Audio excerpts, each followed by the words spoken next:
all the peeps that aren't here yet. We are starting we started this last week, I think, right? But we're going to do the first episode of this new campaign run by Undead Master 666 here. I don't know. Twitch is being a bitch and won't let me see your name yet. Okay. Yeah, if you want to do the intro, Rip, that'd be great. Because I'm terrible at that kind of thing. Give it a couple. It's not even showing your streaming yet. Yeah. Last live 28 seconds ago. Yeah, it should be hooking itself up properly here in a second. Kid can't even read. It's your 9-month sub anniversary. Aww. Oh, we should have 9 sandwiches. Oh, they already asked me this last time. What's your favorite banana flavor? Is Pretty much. Is it running properly yet? Okay. What the hell? Cat.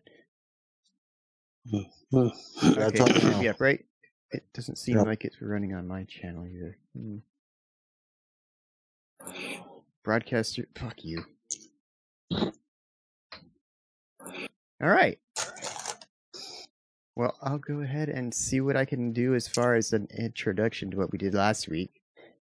Let me know if I've messed anything up while I'm doing it, because you guys. Well, I mean, if there's any mistakes, I could just add it at the end. Really basic.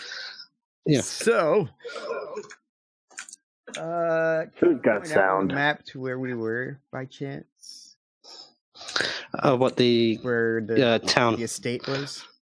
What, the keep or the actual village? You mean? Well, we started out in the estate. I'm going to start there. Yeah. Okay. I'll hang on. I'll move you guys to that. Well, that's actually where you are at the moment. Yeah, to be we fair, went back there from the start. Let's see. So yeah. I was just wondering if on the big map or something. Anyway, so I guess we'll start with this. All right. So at the beginning of our campaign here, we were all invited to a tournament at the estate of Charles Bonaparte, I believe his name was, involving melee and archery and jousting and all that. And we all had our little entries in those tournaments, and we all managed to win somehow. And after this tournament, there was a big feast party type thing, and during this gathering, the master of the estate, Charles Bonaparte, met with a general who was sent by a foreign emperor called Ranborn III, and he was coming to warn the king of this land, Arendia? What is it called? Yeah, Arendia. Arendia. Yeah. He was coming to warn the king of Arendia and his followers. That's not the word I'm looking for. About an impending invasion by Raveners, which are just like feral human people. So he delivered a letter to Charles at first, because this was one of the earlier stops before going to the king, and this letter was supposed to be passed on to the king as well. And after giving this letter over to him, Charles then met with an assassin who was sent by the king, and along with that assassin came an archer who happened to be one of the people that performed in the tournament and won the archery tournament section, and also happened to be an enemy of Charles's people. And luckily, the king sent, along with the assassin, orders for that archer to not be what's the word? Molested. There we go. That's it makes sense. Don't giggle. So the assassin and Charles, along with the general from the other kingdom, went to discuss their personal mission, which I believe was to investigate and or stem the growth of the power of Turok in this land. Yeah. Like there was an actual like sighting of somebody that they were after.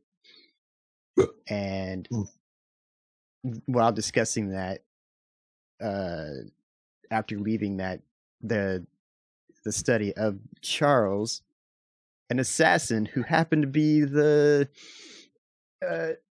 squire of the general, struck a blow to that general with a knife and killed him.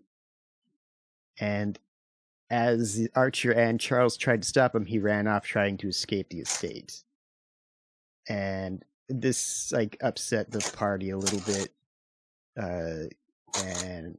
But they still managed to capture this assassin.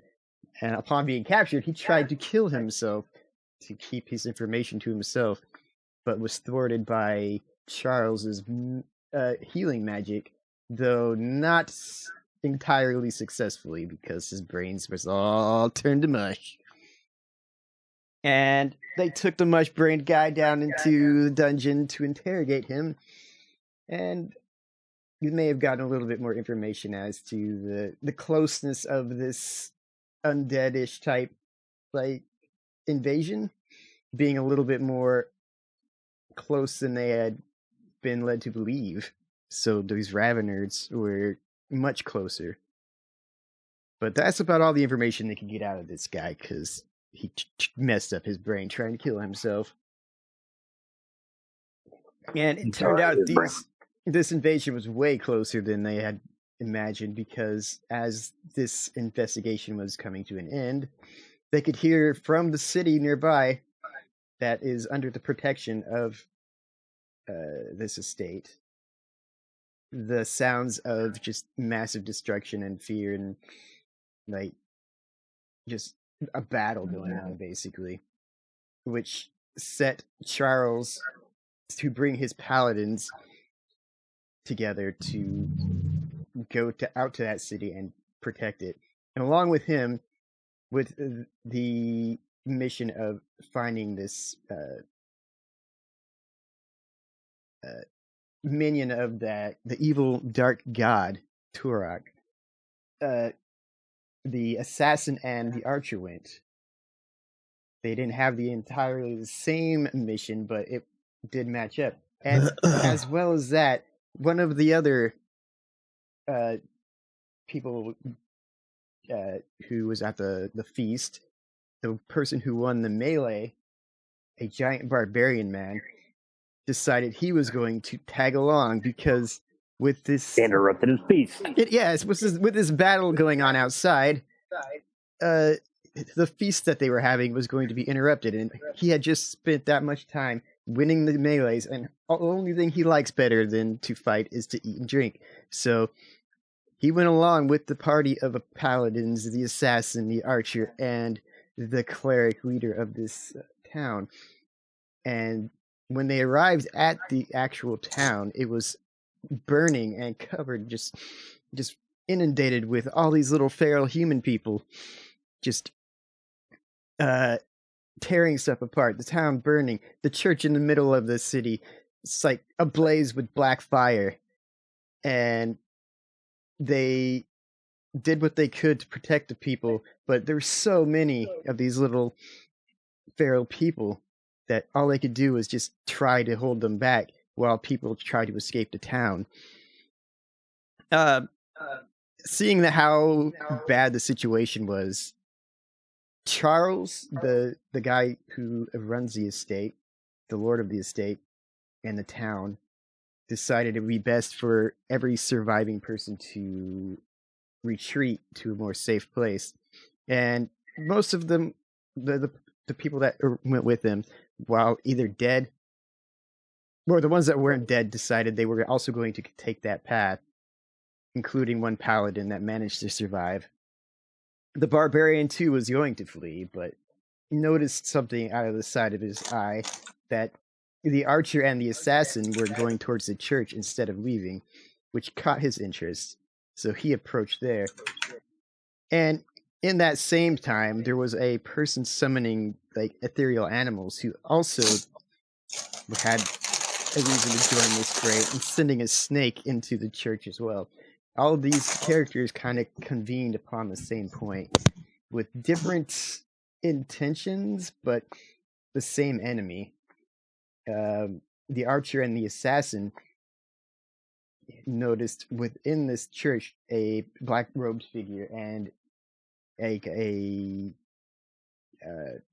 aspect of the evil god Torok, and wanted to take this prisoner or take this guy prisoner and interrogate him, while the barbarian, after he approached, noticed or was made aware of the fact that this was a minion of Torok, and his cultural imperative is to destroy any of those that he can come across. So he immediately went into complete like kill mode. And the snake sent by the summoner kind of went along the same lines and just went in straight in for attacks and grappling him. So while the barbarian and the snake were trying to kill this man, the archer and the assassin were trying to find ways to capture him. So they were at like slightly at odds. But the archer and assassin were farther back than the barbarian and the snake. So the snake continually grappled this man, who managed to escape a few times through teleportation and other means. And the barbarian just cut him to pieces with his axe. Every smash would just break him apart like ash and rock. So like his arm would come off and his face would get smashed and all this. And as he did this, this aspect of Torok was also becoming damaged. And the barbarian became more and more enraged while doing this, seeing as that he could not just easily defeat his foe, and was just going to smash and smash until he was dead. However, the assassin, no, actually, it was the archer, wasn't it? The archer managed to calm him before he dealt the final blow, and they managed to interrogate this man and found that the power of Torok had grown to such a point that they would have no way of stopping it by this point. And this guy, even though being smashed to bits pretty much, still was laughing maniacally about this. And with that, the barbarian snapped his neck and finished him off, still managing to kill him in the end. But they had found that even though they had not yet met each other until this point, that they had a common goal and eventually became a loosely associated party.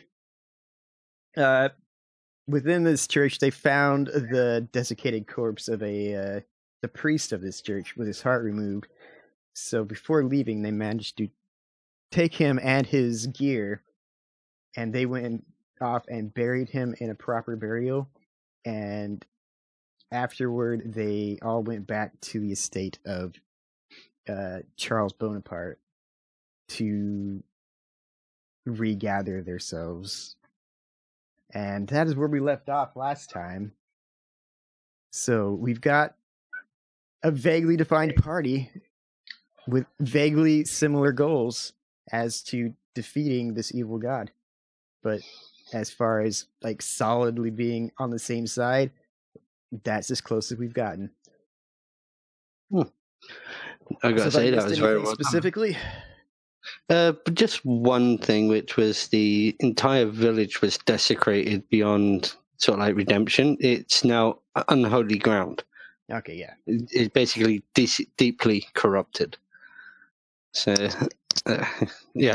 so you guys have finished with that. You know, you're like exhausted. You've escorted that one paladin who's just, you know, broken, just like War was, you know, because he lost the town under his charge.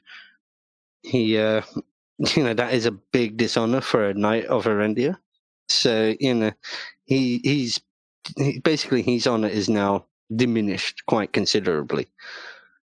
So he went off to his study to just basically go to his own chapel in there and pray and try and find guidance and redemption. What are the rest of you guys doing? Because you've come in. I say you're sitting in the Great Hall. I would add markers, but for some reason, Roll20's being stupid. So nothing new there.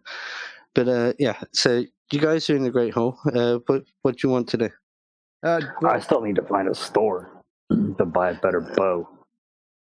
Yeah, but on the ground, there is like a blacksmith and a Oh, that's armorsmith right. You and so said there's forth. nothing good here, so Yeah, but you can pay them to sort of like upgrade your equipment a little bit, if needs be, or even if possible, just sell you a new bow, one that may be slightly better.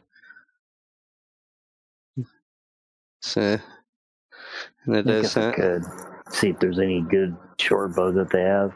I wouldn't know if it's any better than mine anyway without any stats on it. Yeah, you got the small hand crossbow, don't you? If I remember. Hold Yeah, on. you had that's what you had. I was 'Cause I talking remember about you complaining about that. I also have a longbow.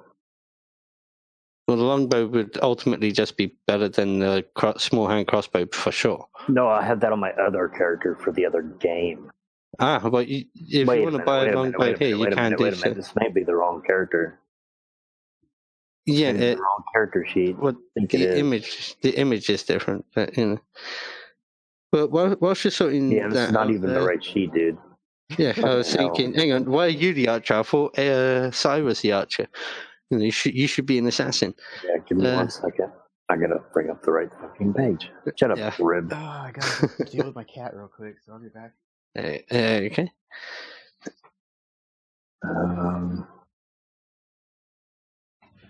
Is that the right one?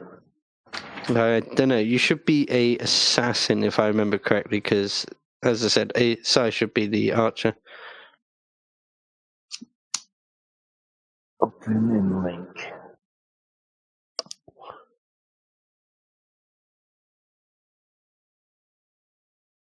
I gotta scroll down some. Yeah, that's hand crossbow. Yeah. If you want a if you want a longbow, there is a weaponsmith and armorsmith here. I don't really want a longbow. I was looking for more of a shorter bow, like a short a war miniature bow. one. One that's like smaller that I can pull out and shoot faster, maybe.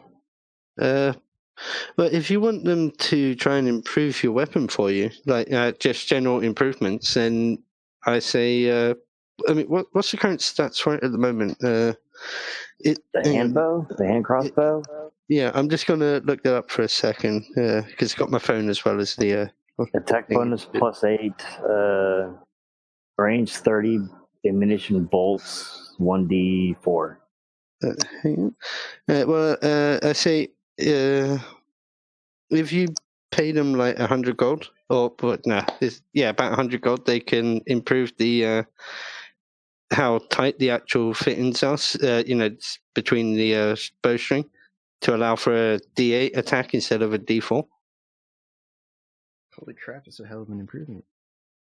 Yeah, the question is, how would I do that on the page, considering it's an image I just bring up? Well, can you edit the image at all, or no? No, I got it straight off of the Discord website and brought it up on the window on Firefox. I don't know. If you got I guess I'll just wait until I can get it to a specific time period where I can have you like change it maybe and send me a new picture, and then I'll try and get down to my library and print it out. So I'm able to do it. Okay. Well, at the moment, I mean, if you got like notebook, but yeah, I mean, you're on your whatever. Just open up Notepad and just type in, attacks do 1d8. I'll let you have it for now. And just keep that as your, assassin notes so that it's open. To one side, it'll make it easier for you. Anyway, let's see.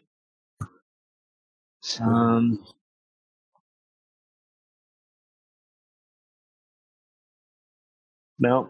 I have 850 gold, so it'd bring me down to 750. So I have no problem with that.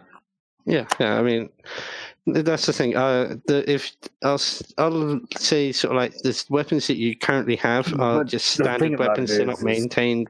They ain't well maintained weapons. So the thing about it is what annoyed me is the fact that I'm an assassin, and for me, an anonymous with an assassin is maybe daggers and a bow of some kind, not a hand crossbow or whatever. Yeah, I mean, if you want to, I say if you want to buy a longbow, you can do that. I'll say just buying the longbow, it would be 50. Because it's just a bow. They're not trying to, take an existing weapon and improve it even further. So, although I'm pretty sure that was yeah. Huh? I guess at one point we'll have to figure that out, what I can do. Yeah, I mean, if you want a longbow, then I say just deduct 50 from your gold and just get the stats for it, And just put it somewhere. Just Google,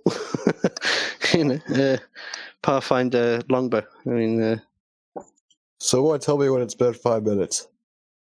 From now? Yeah. Or from 5 minutes ago? From now. Right.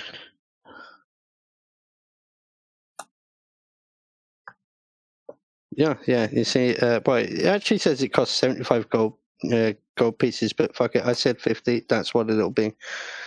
But yeah, you can find it on Google if you just type in longbow Pathfinder. That's the stats right there. I just looked it up on my phone. So, and yeah, he's off. I presume buying a weapon. What are you two up to after coming into the Great Hall? I'm eating leftover meat from the feast and drinking more gallons of mead while reading a book that I stole from out of the Lord's study. Something about history. Mm-hmm. So you're trying to study history to some degree, or yeah, my barbarian's kind of a history nerd. I think. Okay. Let me check. I think it was history. He does history. He does geography. I think. No, he doesn't do geography. Holy crap! What? Oh, he does. Yeah, he likes history, geography, dungeoneering. But yeah, he's not. Okay. He does study. He's not all about smashy smash. Well, he's mostly about smashy smash. Yeah, the book you're reading is, because it's the region for the god Chaladan. You're mostly finding history about him and how he holds honor to be like the most highest thing for any of these people to have. Without honor, then they are not really his people.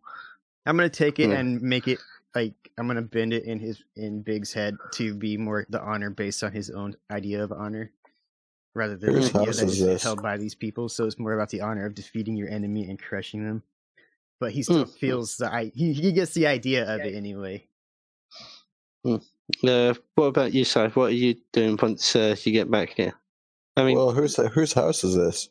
It's was at the moment, but because she was offered the inn at the local village, which is now desecrated ground, he has to honor it. So, sure. His home is currently your home for a couple of nights if you wish. So I am also crushing the mead with rib. And okay, what you mean? You really, really trying to get drunk? Yeah. All right, then both of you roll us a fortitude save then, to see how, or Constitution. Yeah, I think that would make it. Hold on, I got my nose submerged right now. Hold on. I don't know if it's fortitude. That's the way I would go. Just partly because I got a lot of fortitude, but I want to go well, hold on. I'll go. Man, he's been drinking. I'll go fortitude. Did attach a handle to the barrel of meat and drink it like it was a cup, so that makes sense. Oh yeah, but you still required 2 hands to pick that fucker up. Yeah, but only one liver. My fortitude. We're rolling fortitude. What did you roll? Rib? If it was Fortitude, I got 10. If it was Constitution, I got 6. Well, it was Fortitude, so I did say Fortitude at first, so yeah. Go for it. You know, so then I got 10, but still, it's not great. Well, Big McLarge here picks up his barrel cup in both hands, you know, just swigging it about, you know, froth all over his beard and everything, you know. And he puts it down, and then he sits down. And you know, like Lord of the Rings, when they have the drinking contest, you know, his eyes kind of go a bit like that, you know, cross-eyed on Gimli. You know, so he kind of sits there and looks at that with a shit-eating grin on his face. So on the other hand, no, you know, he's drinking away, and he says, "Oh, okay, bring us something stronger." Do you want to carry on drinking and try again?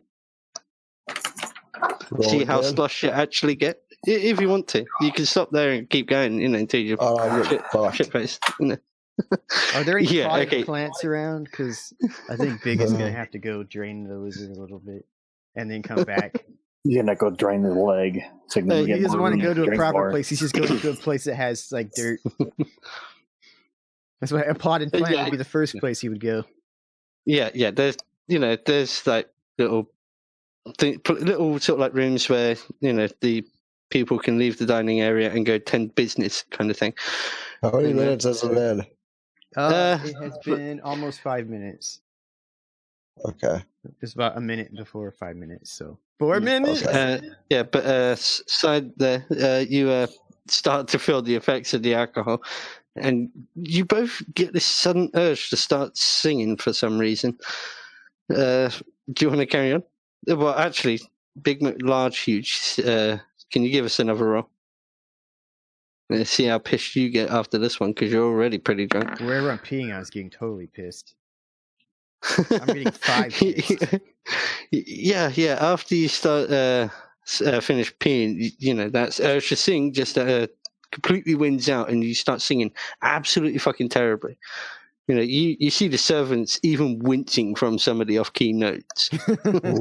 Can I just like go up to one of the servants and just like put my arm kind of down and around them and lean on them a little bit with my massive? Oh yeah. Just, like, you can do it, but the guy just you're a good little person. You do that, but the guy, he just looks like, oh my god, you know, I can't believe that he's actually touching me, but he doesn't say. Give him a hug and then put him back on the ground. So better at it. You on the other hand are starting to get drunk as well, but you are very drunk. Hey, give us one last roll, both of you.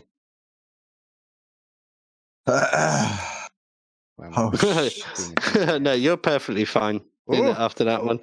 And so do you want to carry on drinking, or what are we adding? Anything, or is it? No, it's just your fortitude. Okay. Oh, my fortitude.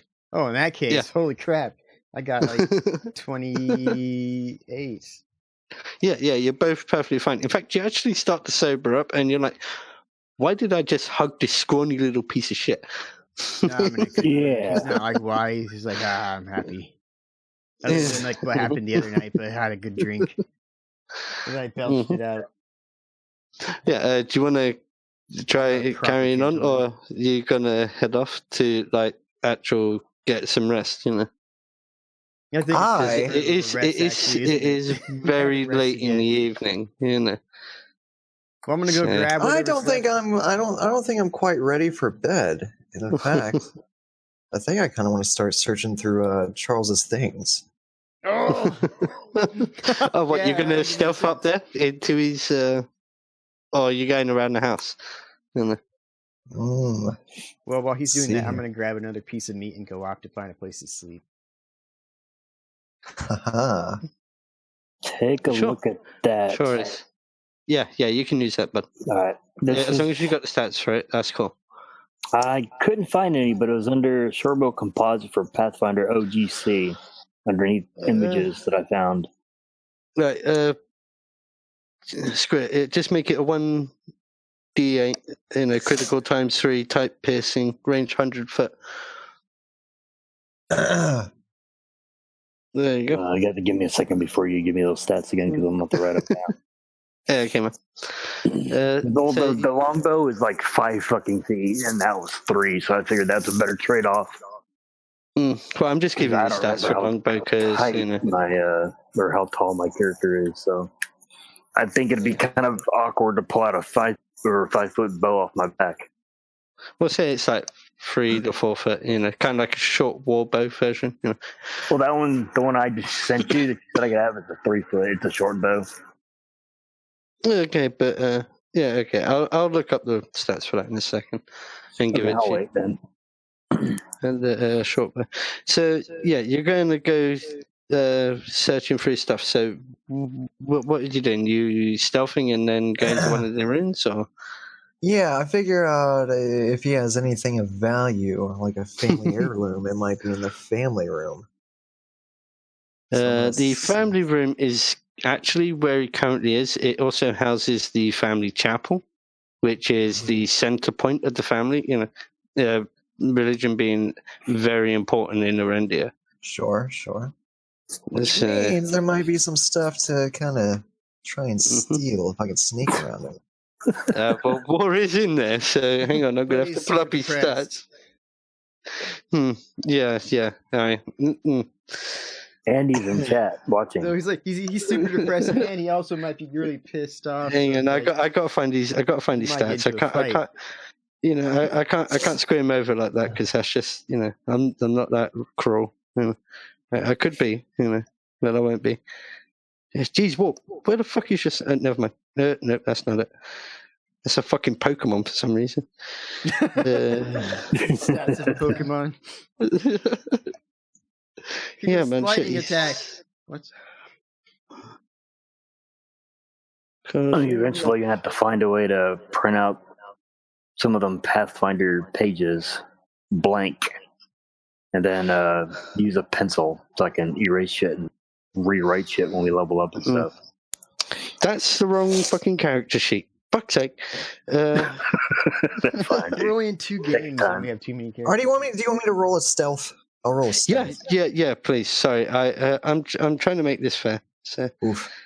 I mean, if he's in the fucking chat, he can give us these entire fucking stats. He's got the sheet. So. Luckily, you're pretty good at stealth, huh? What's your stealth? Because you just goofed off. 16. 16. All right, so you're going into the family room. Yeah. Your stealth is one better than mine. Fuck's sake. Man, how many fucking... Bollocks to it, you do it. Right. I can't find the character sheet at the moment. Yeah, right. You get in there. So, do you want to roll us a perception check? Because he's up at the chapel. He's actually chanting, saying the proper prayers out loud like he should do. So, Is perception, you want to roll that with a d20? Yes, please. And just add your perception. Okay. At the moment, you don't see shit, right? You're stuck in the doorway, and it's just pitch black there at the moment, except for like some light down at the other end. Yeah. I will give you another chance to roll that, because that's just terrible. That's just bollocks right there. Sure. You didn't even see the wall that you walked into. 12. You see the fact that this is it is a chapel, and it's also got books and like weapons, ancient family weapons attached to the walls. It's mostly, this area is mostly for like knowledge and religion. Knowledge. So it's mostly just books. You see a couple of tapestries on the walls as well, but there's, other than like the actual candles holders and chalices and such that are up on the altar, which War is standing right in front of. Other than that, there's not really much that you would perceive as of value, really. Sure. If only you had better perception, you would notice that one of those candle holders was a lever to open a magic door. I mean, if you want to try to work out what kind of like materials they're made from, just by determining if you know the religion properly, then I'd say roll a religion check. which would be a D20 plus whatever your religion modifier is. Yeah, I'm looking for. I don't even know if I have religion. That's it. That's if you have it. So. What is it? Religion? Yeah, I don't have it. Then you I have a 3, so mine's not very good either. What, you both in there? I've got a 3, but at least I have a 3 compared to nothing. Holy crap! What about knowledge? You guys? Yeah. It's other than like, well, I say it's just if you don't know it, then it's a base D10. Just roll a D20. Plus 10. Yeah, it's just I'll say every skill that you don't know is just a flat D10 so that you got some knowledge in it. I may lower that at a later date if it seems because a lot of the regular skills aren't even that high that you're trained in. Okay, right then, just plus 5 then. Maybe just roll a D10 so you only have a chance at half of it. Then just keep it that and just drop off 5 off of 21. Okay. Yeah, yes. That's roll again. 16. Yeah. You know that the candlesticks will most likely be pure silver, but the chalices will be generally there'll be 1 silver, 1 gold, and 1 gold with gems encrusted in it. Each one signifying how sort of like much honor you've accumulated, and so forth. It's just basically like that. So you know that they're worth quite a bit of money, but he's right in front of them. So also, aren't they of the same? What do you want to do with that? Wouldn't they? Well, yes, but hang on. Si's doing this, yeah. Yeah, I thought that war inside. Yeah, so he's an Austrian. You do know the sort of like tenets of the gods, but Austrians are more laid back. Like they're like the Robin Hood type people. Yeah. As far as they're concerned, shooting a Mimbre or a Rendish knight, his tax collector, is way more honourable than like dying on the battlefield. Because you're taking from him and giving it to other people or keeping it for yourself. It doesn't really matter. He's really it was only until recently that the king of Mimbre Arendia basically married the princess from Austria, thus cementing the two countries. But peace has just been kind of a new thing for the two sides after countless years of civil war. So, after the wall was built. Yeah. Basically, the wall has just come down, so shit's still tense. The Fire Nation attacked. So that's basically what you know with religion and that lot, and also the current situation between the two peoples. I felt was worth clarifying.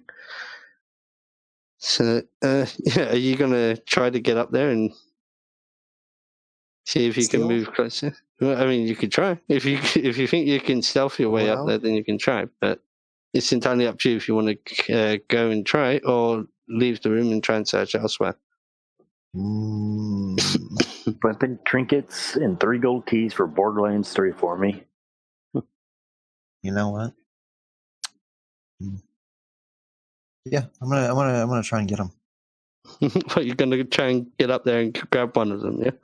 Yeah. Okay. Roll the stealth for us again. I just did. Did you? Okay. Yeah, you get right up next to the altar. You're just hidden behind kind of like a little pillar off to the side.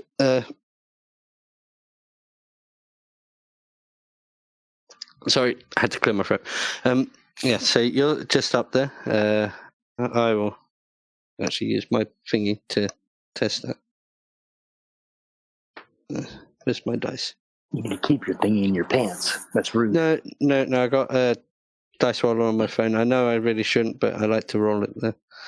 I was being sarcastic. Sorry. Actually, fuck it. I'll just roll a d20. That'll be his perception. No bonuses, no nothing like that, because I can't find the character sheet. So All right. He does know that you're there, and he gets up and goes, "What do you think you're doing?" Hey, punk. I came in to say hi. What do you think I'm doing here, sucker? I was just searching for some dust to clear off. Can't That's totally believable. Okay. Okay. He just looks at you as if to say, "What the hell, man?" You know. And then he says, "Could you please leave me alone just for a while? I need to talk with Chaladan, and I need this time, please." And he motions towards the back door leading out. He's got his back turned to the altar. Do you want to try and grab something? I do. I don't know. Would that be thieving? I have no idea what that would actually be. I'd still chalk it up to stealth. Yeah. Unless you guys like some sort of sleight of hand or something, but if you got sleight of hand, stealthy type thing, even. Yeah. If you quietly stuff something in your pocket. I have sleight of hand. Yeah. If you got sleight of hand, just use that. If not, then it's a base 5 and then a d20. Is that a special ability?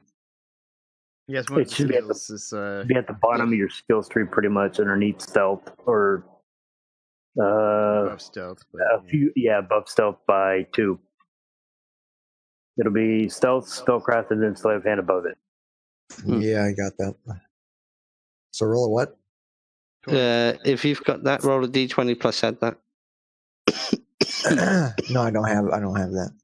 Okay. And then it's just a base 5, and then whatever you roll. Hang on. You managed to grab the small silver chalice, the one that's like at the end and closest towards you, and just stick it behind your back quickly. What do you do from there? I, of course, try to shove it down the back of my pants.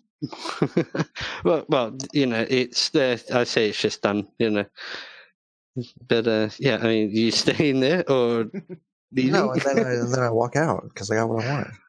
Okay, I'm gonna roll a d20 just to see if he spots this thing.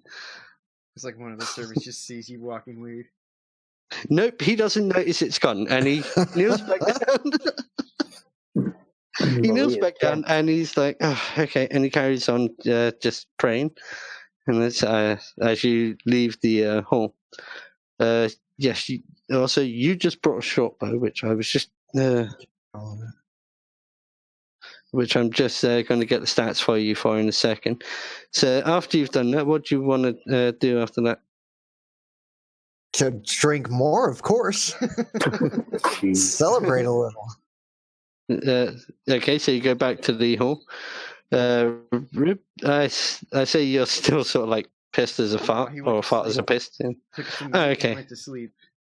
Okay, so I mean, do you kick him awake or elk leg and eating it while he's asleep?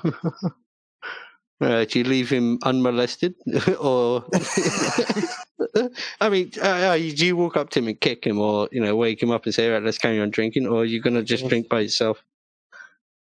Where'd you go?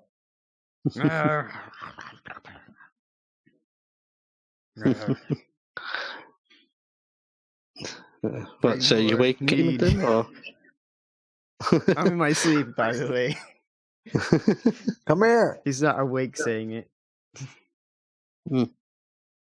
Fox. Servant. Refill. Okay, the same guy that you accosted earlier on, brings back another barrel, and he doesn't even bother smacking the top of it to broach it. He's like, here, and just walks away, because he doesn't want to get caught like he was before. He ain't so stupid as to fall for the same thing twice. I shout, I asked for no vegetables. Because all I felt was somebody walking nearby, and I'm still asleep. Yeah. So there's another barrel of ale just sitting there, waiting for you to basically knock into. And is that your evening? You just carry on drinking away the rest of the night. Yeah. Well, yeah, a little sleeping, mostly. Right. But when he wakes up, he'll probably drink. Okay. Well, we need to know the inebriated stat. So, give me a second. Until there's a reason for us to focus.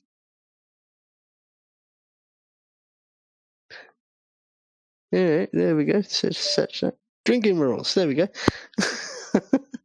Inebriation. When a character consumes alcohol. Okay.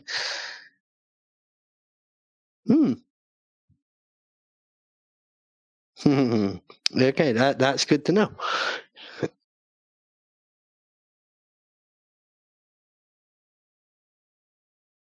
Okay, right. So yeah, you've both spent the night drinking. You know, you wake up after passing out halfway through the night and waking up half the keep.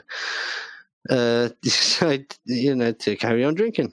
Which when I do that, I just take my fist and punch the barrel. By the way, I don't have it any other nice proper way of opening it. That's why the people get woke up. I'm like,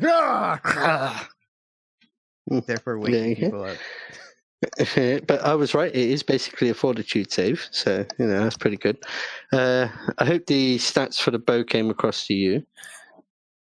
So yeah, all right. You're starting to drink again. So roll us a fortitude check, both of you. Who's drinking? Is it both of you or just one of you? Breakfast mead. Okay. All right. You're already back to being drunk again. It's like you just went to sleep, and drunk and woke up drunk. With a 26 in my fortitude. This is some. Oh no, that's me. So I thought you rolled that too. Never mind. You're perfectly fine. No, because I drink. Yeah, you do actually take a. No, actually, that's a. It says here after a failed fortitude save.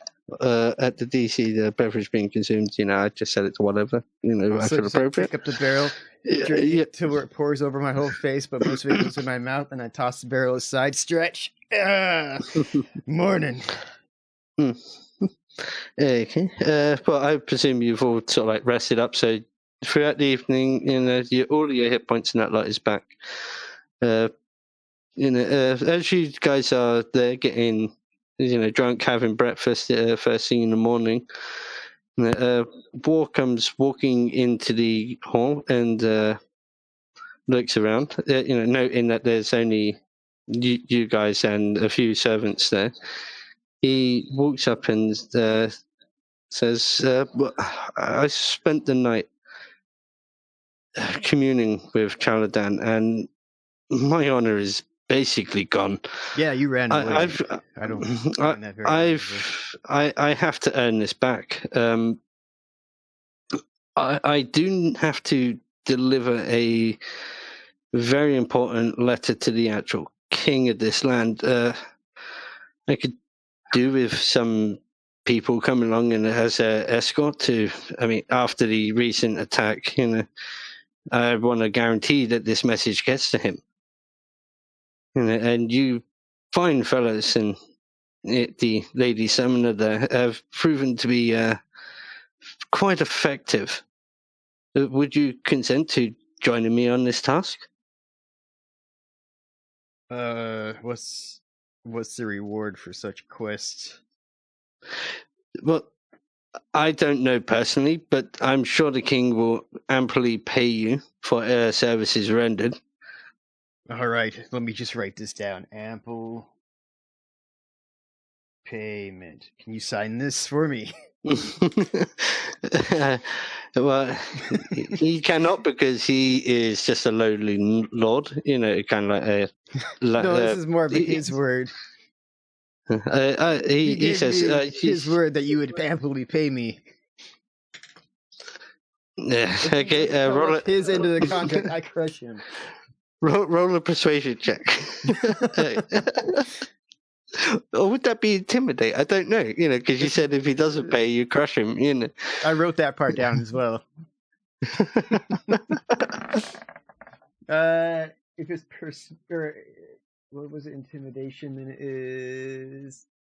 Well, I said persuasion at first. If it's I did say persuasion first, but. What would the persuasion be? Diplomacy? Well, okay, yeah. What was it you got? Just send that to you. We'll just make it that it's easier. 23.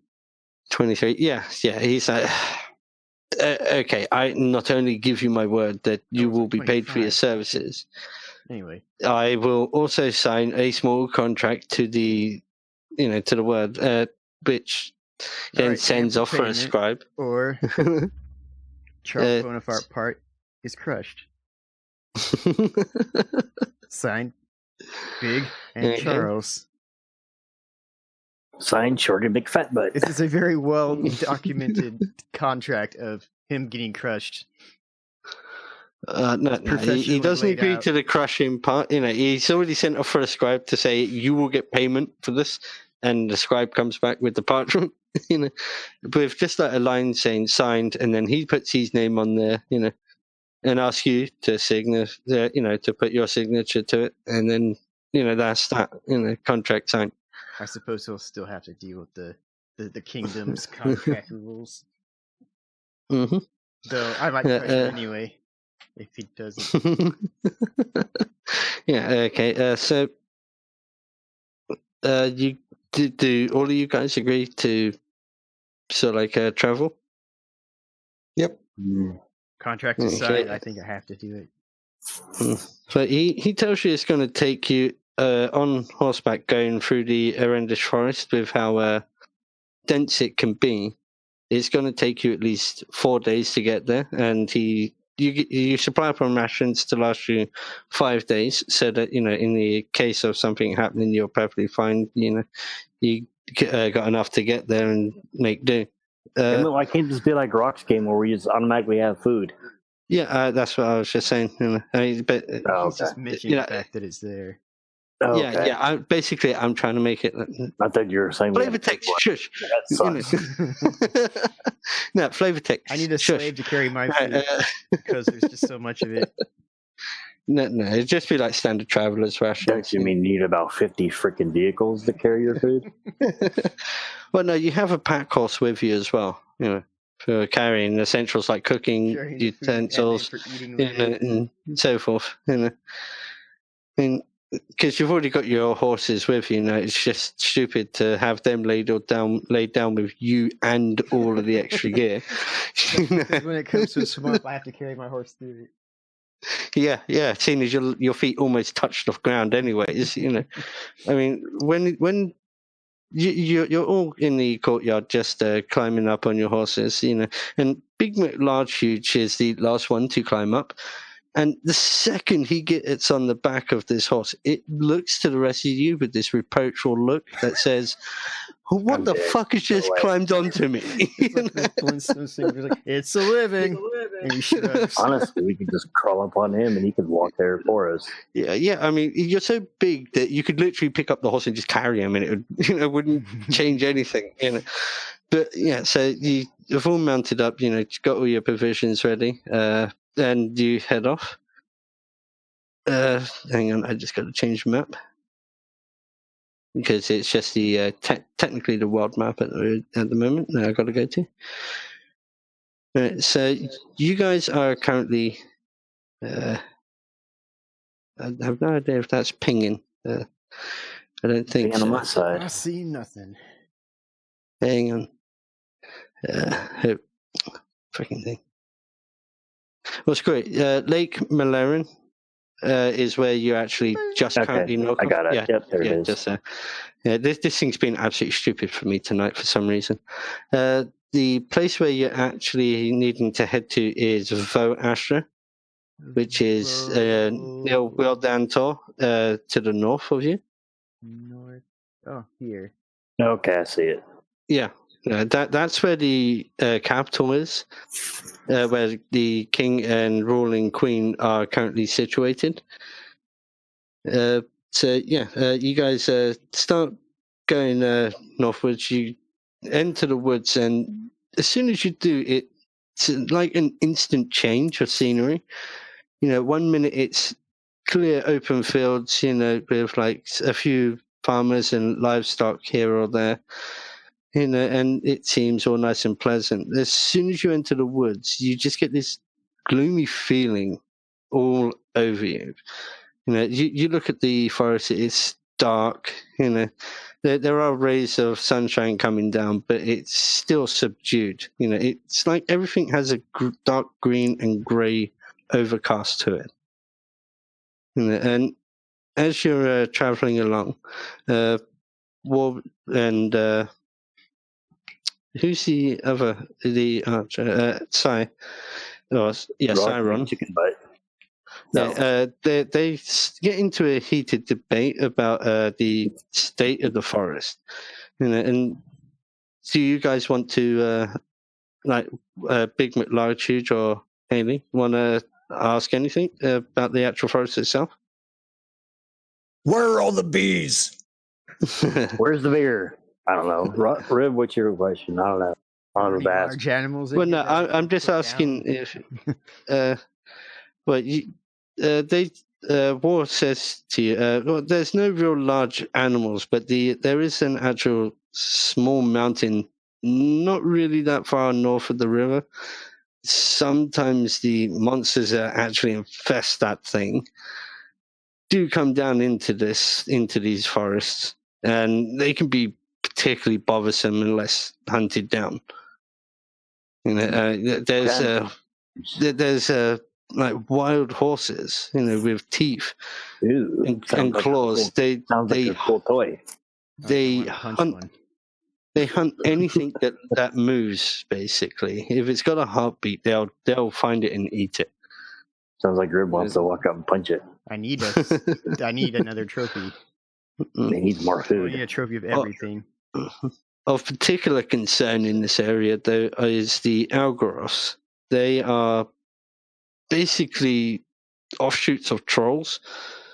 They're not very strong, but if they hit you with their claws, you best seek medical help. So it's like poisonous or something. So basically, yes, severely poisonous. That means we gotta hurt them from a distance then. Yeah, but the thing is, they won't ever attack by themselves. You'll see them long before they attack, because they're cowardly by themselves until the rest of the group can find them and converge upon you. Are they the kind that are generally just known to strike, or are they the kind that would avoid battle? They would avoid battle. They would avoid battle on their own. They specifically see something and they go out and gather a crew to battle, rather than just going like, "Oh, we don't want to fight, so we'll just kind of stay out of sight." If you hear a particular shrill howl from anywhere in the forest, we really should start picking up the pace. So they're not just like a non-aggressive race; they just don't do it in small groups. Mm-hmm. Yeah, but McShooty, you then also say, well, also be careful of where you set up camp, because if you look at the forest floor, there isn't really anywhere truly clear for us to set up. We have to find hillocks and broken down structures for that.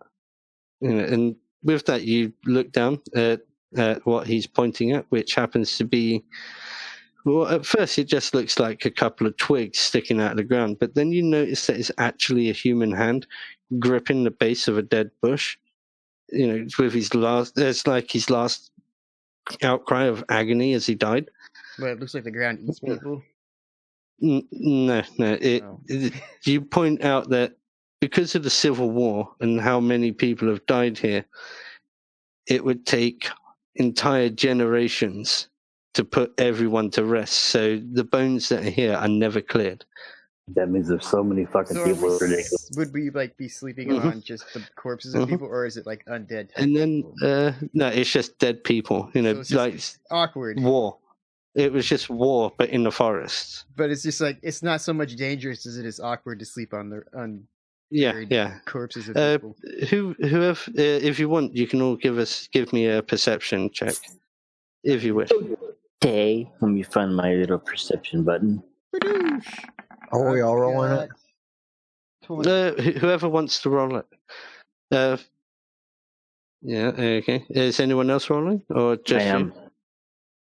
Right now. Awesome. Well, I win. Yeah, well, all of you look up and... Oh, that wasn't right. It's supposed to be a 10, not a 9. What the hell?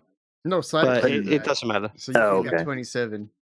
No, I didn't even notice Cyrus did it too. Yeah, because you got the same numbers slightly differently. Yeah, but it doesn't matter. You all see the same thing as you look up and you notice that this moss and bone, it goes for as far as you can see.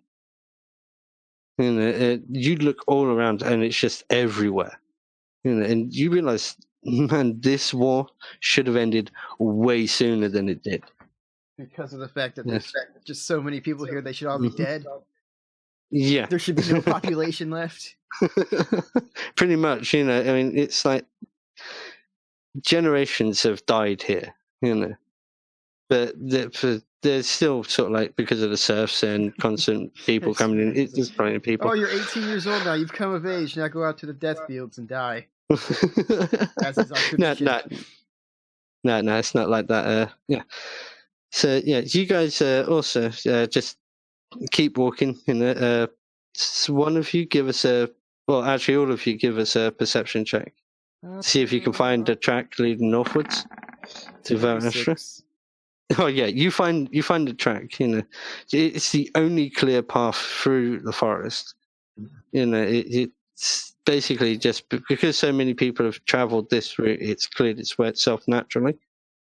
You know, you can see a few occasional little places where people have attempted to make a clearing for like camps and so forth, but none of it looks pleasant.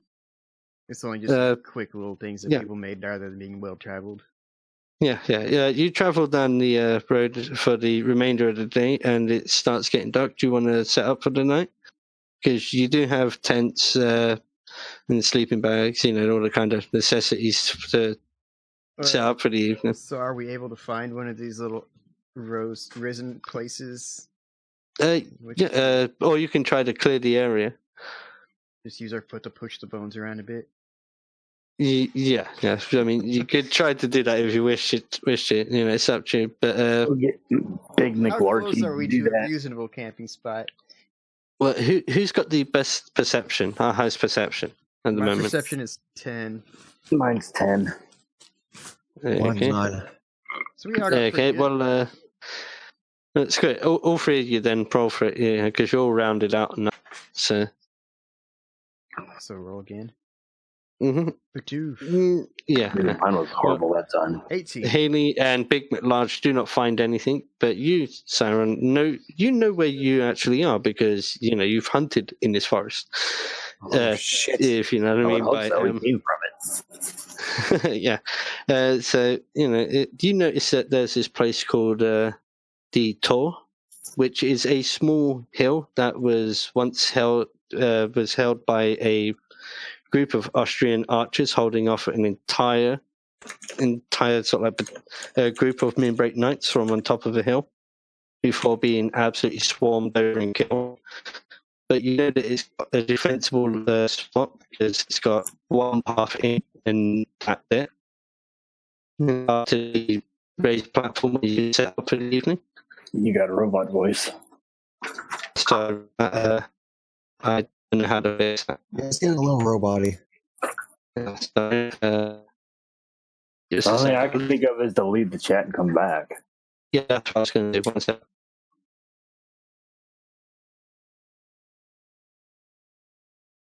Greetings. Mm-hmm. Greetings and salutations. Greeting, Mr. Robot Voice. Shit, right, hang on. Shall I close Discord entirely and then join reading it, or maybe? No, that's them. They know about this more than I do. Yeah, voice connection here. It's got like just one bar. I'll be right back. I'll quickly. Okay. You make it. You notice it. You're at the moment. Just take a quick. No idea. Yeah. All I hear is a robot. Yeah, it's actually coming. That makes nothing out. It's growing increasingly less good. I don't even know how to freaking appear offline on this thing. Yes. Yeah, see connection info. If there's anything I can do here, that would make it easy. I don't think you can do anything on his end. Well, no, I was thinking if I can do something with the server, because I don't know which server it's going, or like the main server. I don't think I can change it on this. I can change it in like the Familams. Yeah, mine's 3 bars. And I'm on wireless right now. I'm even outside, and I've still got a good connection.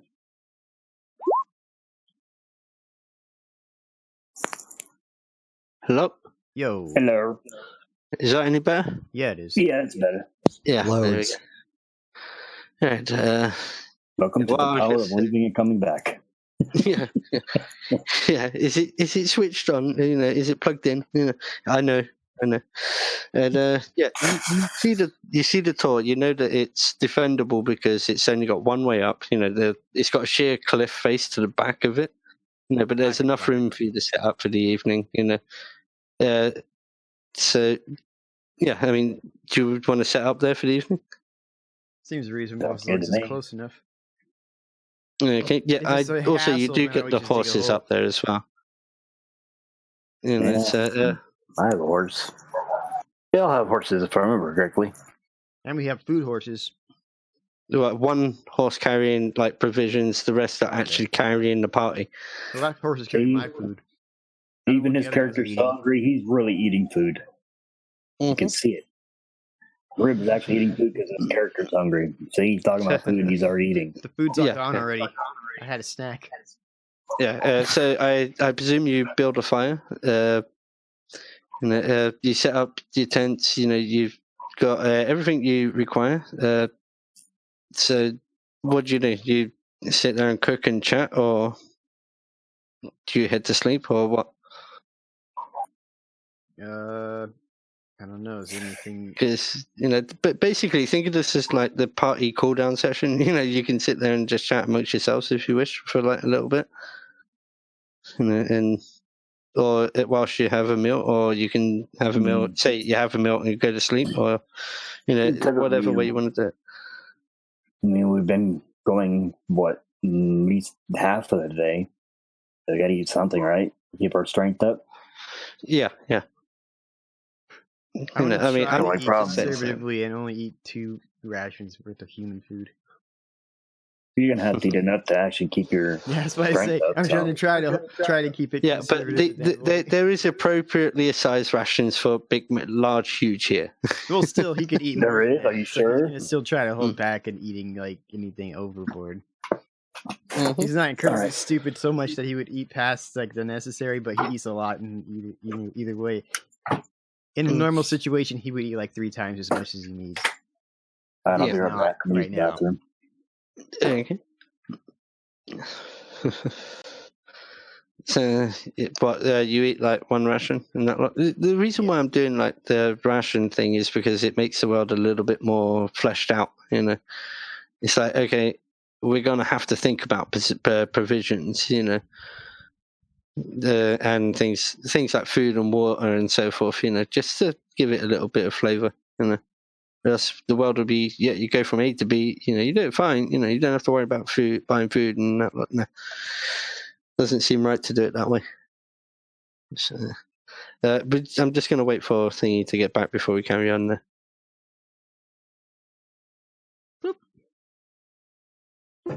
Uh-huh.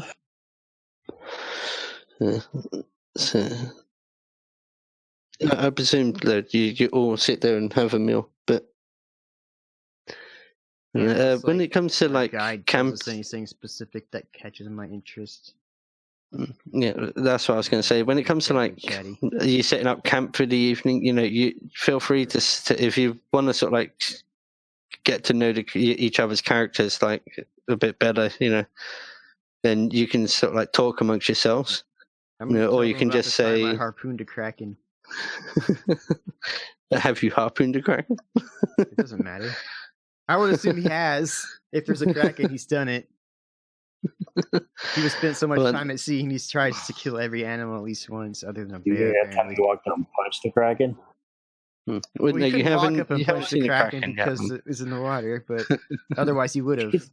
He could still get out of the water, try to bite you, and you can punch him. He's really tall, but the ocean is slightly taller than him. Yeah. I say you haven't actually faced the Kraken yet. The biggest creature you've seen out at sea has been a whale, which you have hunted down and killed. Fair enough. You know, that's a lot. That's a lot of food. We didn't really do it for food, but we did it, and also got the food as a byproduct. At that particular point, you know, that was the fleet was turned more towards hunting. You know, because you got to use your military. You got to give your navy something to do in the wintertime when there's no one to fight. You wanted that whale blubber. Like we do hunt for food, but we take more honor in, like, I have defeated the whale. Mm-hmm. And we often. Well, I mean, I single-handedly you do have a mariner's background, so. No, you do have a mariner's background though, because every Cherokk is, you know, it's mandatory for every Cherokk male to serve minimum of 2 years on ship. Oh yeah, that's why I picked the Kraken at first, because like I was on the water, I was throwing harpoons. But I haven't decided if there's going to be a Kraken in this or not. You know. Yeah, that's the first animal I thought that would be impressive to tell a story about. He's not just telling. I fished once. He's trying to impress them with tales of epic heroicness of murdering animals. Tales of epic failure in this because they've been. I took off all my armor and I snuck up on the rhinoceros. I jumped on his back and punched him into his head until he submitted, and then I ate his horn. Now that's a land-based thing. There are no rhinos in Cherokk. I mean, the biggest where there are rhinos. The biggest creature you got to find in Cherokk is like a bear, because I'm not allowed to even wrestle bears as far as that goes. So yeah, you know, because you know that the bear is your religious totem, so your god's religious totem animal. So what was that? Who've we lost? Cyrus dropped. I don't know if it's like a headache or something. All right. He said something about taking ibuprofen earlier. Yeah. Yeah. If he needs time to like chill for a bit, that's cool. So I have no idea how to play him because I don't know his character sheet. At least not to my knowledge. So yeah, I mean, you spend the evening bullshitting and like, you know, just being generally rowdy and such, you know, before.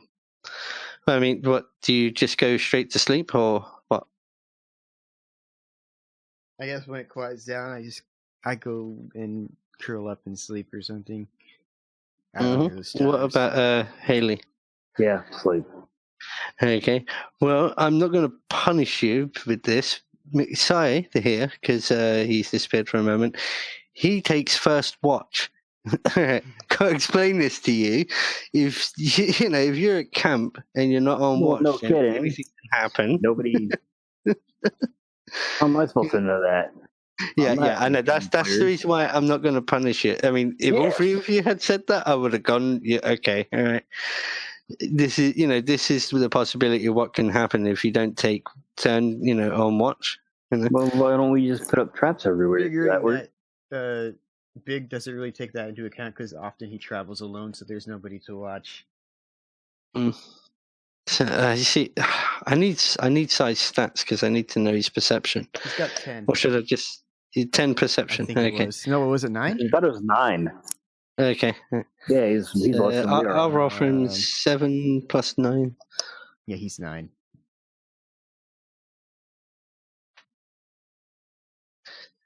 Yeah, 16. Sorry, I had to think of that in my head. That was rather difficult. He sits there on watch, you know, for like the first 2.5 hours.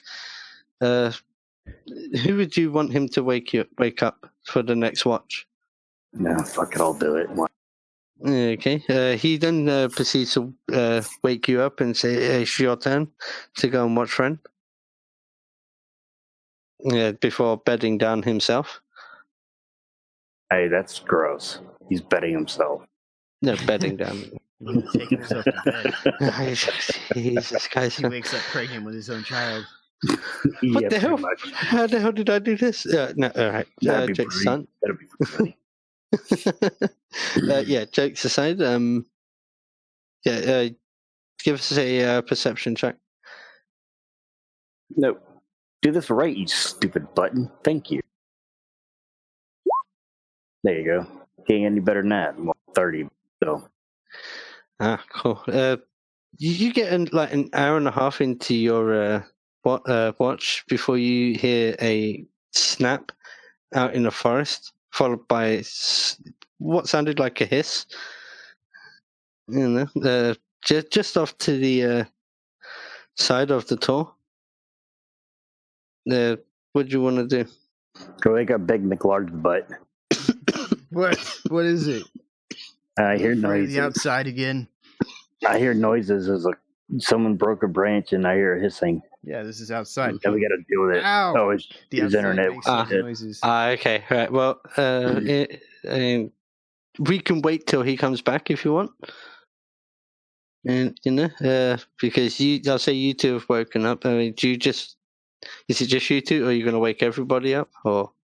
Well, since we can pretend like others are asleep, I was like, we could assume like I was gonna get woken up for my watch sooner or later anyway.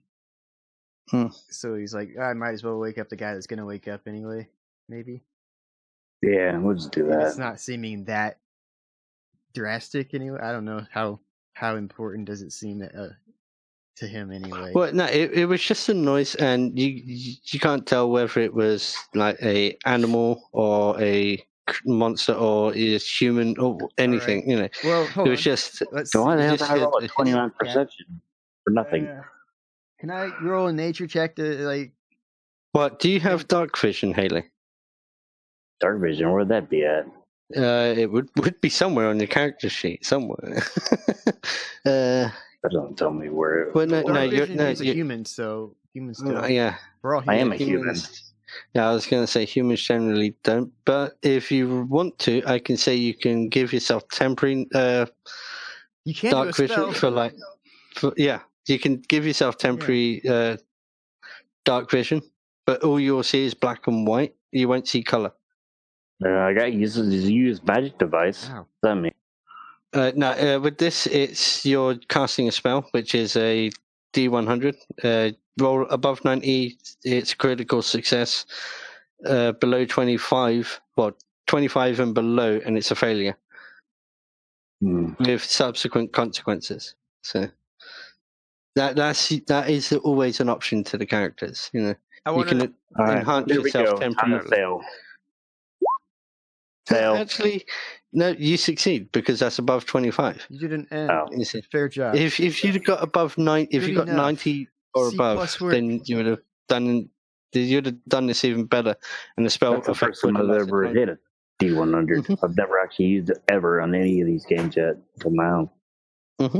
Yeah, with Rockwood here to see it. Oh, sorry.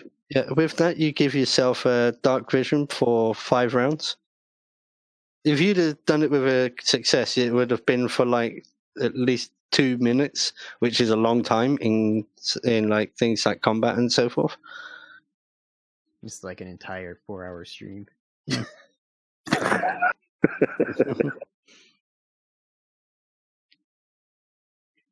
But I was wondering if can I do a nature check to just kind of say like, oh well, that blank number of animals or type of animals makes noises like that, so don't worry, kind of. Yeah. If you want to, unless it is something that I need to worry about, but I would know that with my nature check. I mean, you can roll nature if you got nature. You don't know shit. 17. Oh well, with a 3, yeah. I've got 12 nature. Yeah, you're like okay. Any number of creature could make that. It could be like a wild deer. It could be like a wild boar. You know, it could even be a bear. You know, but better than mine. You don't really know the creatures of the region all too well, other than like no creatures. They serve like either venison or like probably deer or whatever on their tables. Yeah, this is where Osiris would have come in handy because he knows this area. Ow. Mm-hmm. Ow. Yeah, but he's still technically asleep. But with your dark vision, and your roll of 29 perception, you can vaguely make the outline of a humanoid crouched down just at the edge of your dark vision. It's very faint. Big McLarge butt. It's a big humanoid type fuck face. You can see him in the dirt. I get up and I am up. Oh, okay. Pick up my big ass. I mean, my huge ass. Your big axe. My axe. That's big. The big two-handed one, and take a threatening stance over towards that direction, and then just like shout out, "You! Who are you?" Are you rolling anything for that, or if I have to? Otherwise, what do I roll? It's just somebody that would call back to me, or do I have to intimidate them or something? I'd say intimidate. Yeah, you could roll that. Or acrobatics. No, I'm only joking. Acrobatics. Awesome. That would be a 14. With a 14, you hear another noise off to one side, but you don't actually hear like anyone say anything. And it's the first one that is pointed out to you by Haley is like you could not really make him out, but you know he's there. So somebody else, so you know the general direction. Intimidated them enough to just kind of squiggle a little bit. Now the guy in Haley's vision, he just isn't moving. He's just all you can see is just a silhouette there, just staying. Okay. But the noise that you heard came from behind you. They're on the other side of the entrance to the door. Yeah, so basically someone you guess took a step backwards whilst trying to sneak up onto the entryway into this place. Hang on. It changed. Okay.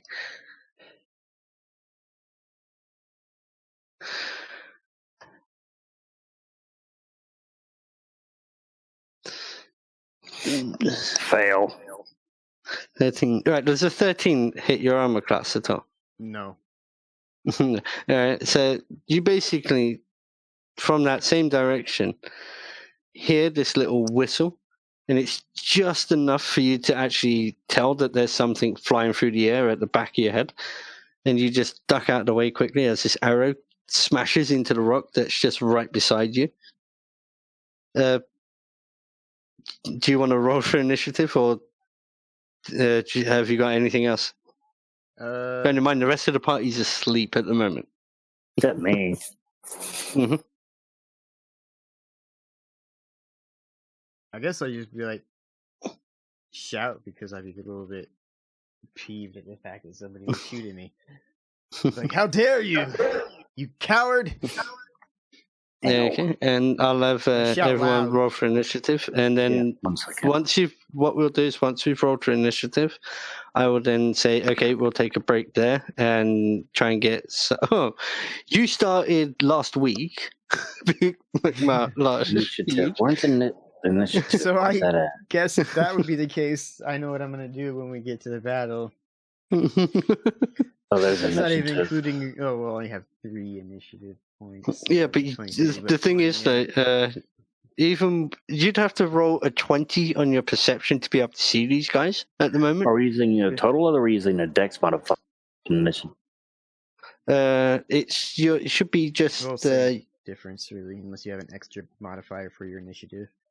Yeah, my total is 9, and my dex modifier. But I'd say it's just D20 plus your initiative, isn't it, really? Yep. So it's D20 plus 9, then. Yeah. Because this time I'm way more prepared. I've actually got a notebook so I can write the initiative down. Dang it. Hold on. Okay. Got to make sure it's the right damn.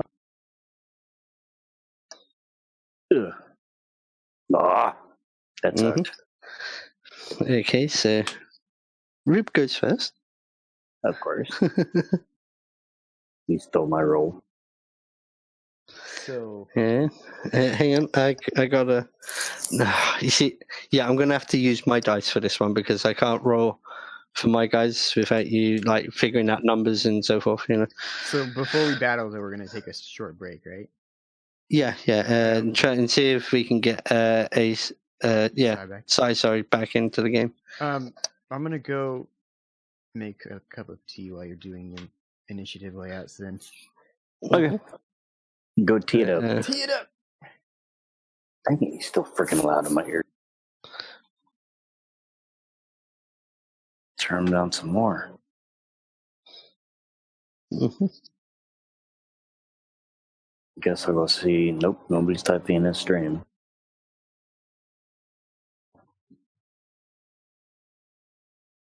I can't even tell if anybody's in mine. Mm-hmm.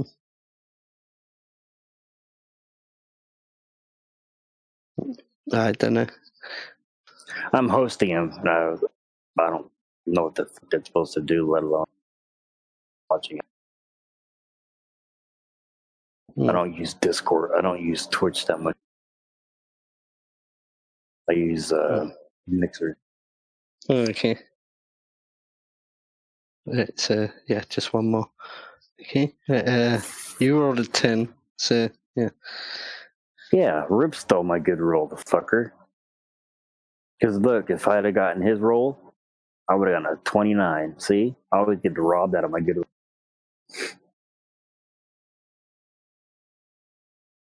Mm-hmm. Well. All right, what am I looking for on my sheet for damage?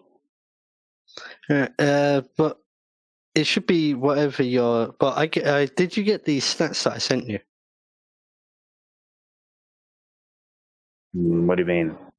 I private messaged you the stats for the longbow, which you said I you brought. did see it. So you used those stats.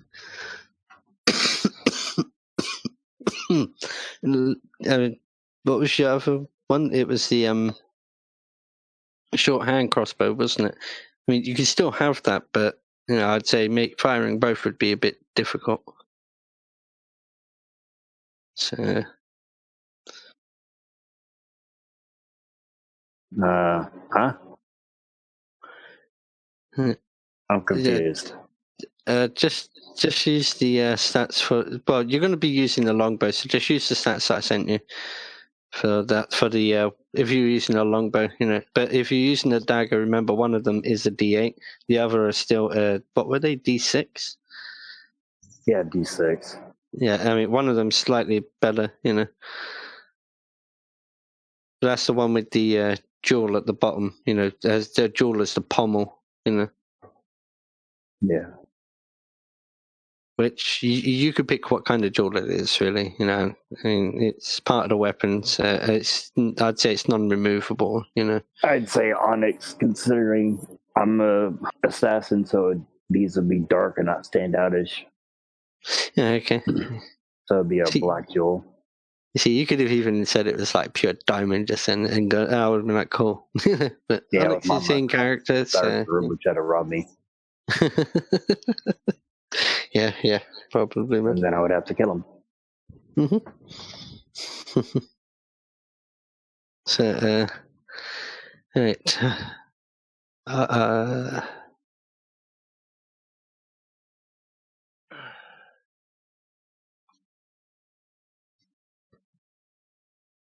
I just messaged him, just saying any luck, because if he's got his phone, it might come up on there. Yeah, it should. He's got an iPhone. Yeah.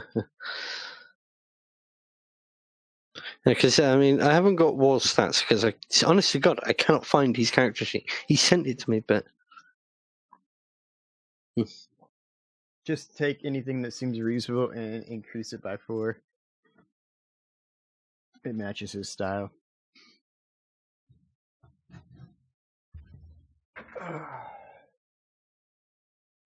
It's showing he was in your stream, but you're paying attention to the story. You used the only person that typed anything, it looks like.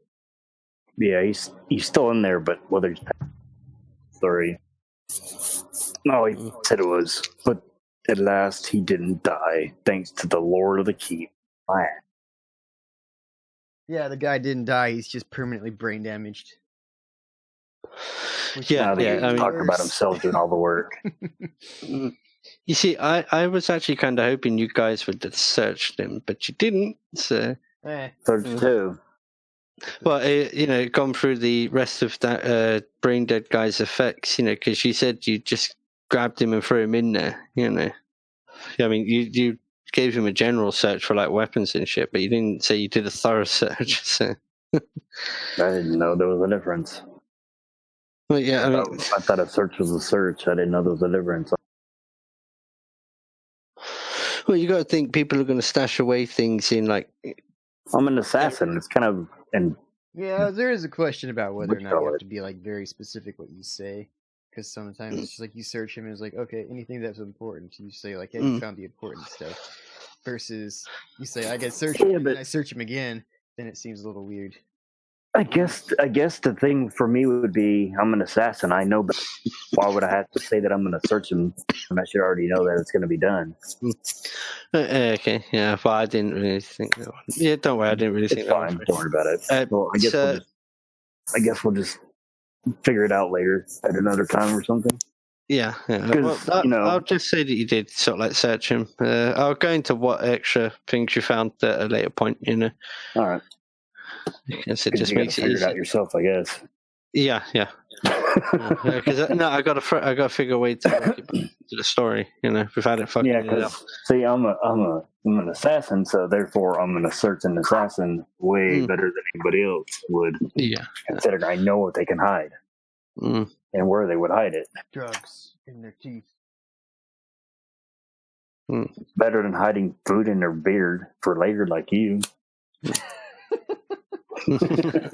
Well, now I'll say that while she was sitting there on watch, for the first hour before the noise went off, that you were sitting there thinking about a particular thing that you noticed, and then it dawns on you that you'd seen this tattoo that the guy had on him. If it's just a very small tattoo, but you'd seen it somewhere else, and it dawns on you that it's the same image of the half-melted eye that on the pendant that you found on that priest. Oh, did they see the necklace? I know. Are you talking about the assassin guy? Have the necklace. Yeah. You notice that he has that same mark, just a very, it's not tiny, but it's small. It's not very noticeable, is what you mean? Yeah, but you notice it, and then as you sit in there, you're like, oh, hang on, that mark is exactly the same as that pendant. So everybody else saw this necklace because I know that Big has the necklace in his possession. He's not just like showing it off to everybody at the moment. Yeah, but only Haley saw the mark. But Big didn't see that guy or any of his stuff, so he doesn't make that connection at all. Yeah, I mean, well, you couldn't have seen it anyway because apparently I'm the one. Well, no, even if I could have seen it, I would have to have been there, and it wasn't. It's only me and you and Rock that were there anyway. You and War. Man, I thought it was just me. Oh, because you took him. He was talking about the priest guy. It was me and Rock. And Rock I thought you were talking about the assassin that you got poisoned. That was okay, you're right. That wasn't in town. That was in the estate. Yeah, but you basically that as an assassin that you generally mark yourself in one way to identify which order you're from, or exactly your point of origin. It's like your badge of honor, kind of thing. So. And you just put it off as, that's just a, standard identifying mark, and you don't really think about it in great detail until, you start thinking about the necklace. Well, and it's like, oh, hang on, they are actually kind of connected. And so that's basically what you glean from that sort of like thing whilst you're on watch. The other half an hour before you hear the noise, you just sat there sort of like kind of personally gloating that you managed to suss this out. So, cool. Yeah. What attacks would a bow use? I can't remember, because I'm just going to ask Cy for him to give me his sort of like attack roll. So I know how to roll it for his character. I can tell you from my other character sheet if you want to. Just gotta get to it. What's your question again? All right, attacking with a bow is your dexterity modifier. Yeah, so it's your dex modifier plus your base attack bonus. Yeah, because I want to roll for him so that he doesn't. For melee, but your dex for range. The dex on mine is 20. Yeah, if you're talking about the other one, it's 6. The modifier, dex modifier. Yeah, the modifier is what it is. All right, it's 6. Basically, if you're using your knives to stab people, you would add your strength modifier to your base attack bonus, and then your strength modifier to your damage. If you're doing it with range stuff, you do it with dex instead. Yeah, I just asked him to give me that information because, I'm pretty sure that I have gotten that information somewhere else, but it's just trying to fucking remember. I'm pretty sure he did send me his character sheet. So, nope, I don't have his character sheet there. I think Rock sent it to me actually, which may be a good thing. Rock send it? Is the question. Yeah, I'm pretty sure he did. So, check a message from Cyrus or from Rock. Maybe he sent it to you from there or through his own name. Yeah, that's how he sent me. Mine was through a message to me, just like you did, or just like however the hell we got it. Okay, who wears a chain armor of chain shirt? Do you wear that? The what? Your armor, is it a chain shirt? Hold on. Let me see. Because I've got a character sheet up here, and I'm not sure whose it is. Let's see what we have. Rock, which is the summoner. Yeah, I mean, Cyrus might wear a chain shirt. He seems. It's not me. I don't have one. Say anything on it. It seems okay, plausible. Because I would say that War is probably wearing heavy fucking armor. Oh no! This is the stats for Rock. Oh, okay, yeah, okay. This is good. Yeah, he's wearing a chain shirt. All right, that's it. That's cool. I've got his stats, so we can actually add him into the fight. All right, his base dex is base is 11 dex plus 6, so that's automatic 17 before he rolls a d20. All right, got it. I'm gonna have to roll him in. I'm gonna have to roll a d20 for him and just see where he goes in the turn order. So sorry about this taking forever, guys. It don't matter. No, I'm just trying to make sure that everybody's in. I say he starts just after Rib. Wait, what is his dex? Because he rolled a natural 20. No, what is his dex? Does he have like a 22 or something? His dex is 6. His modifier is, or his overall dex? Yeah. No, he's modified. That's so what I'm basing it on. Bases of it or something?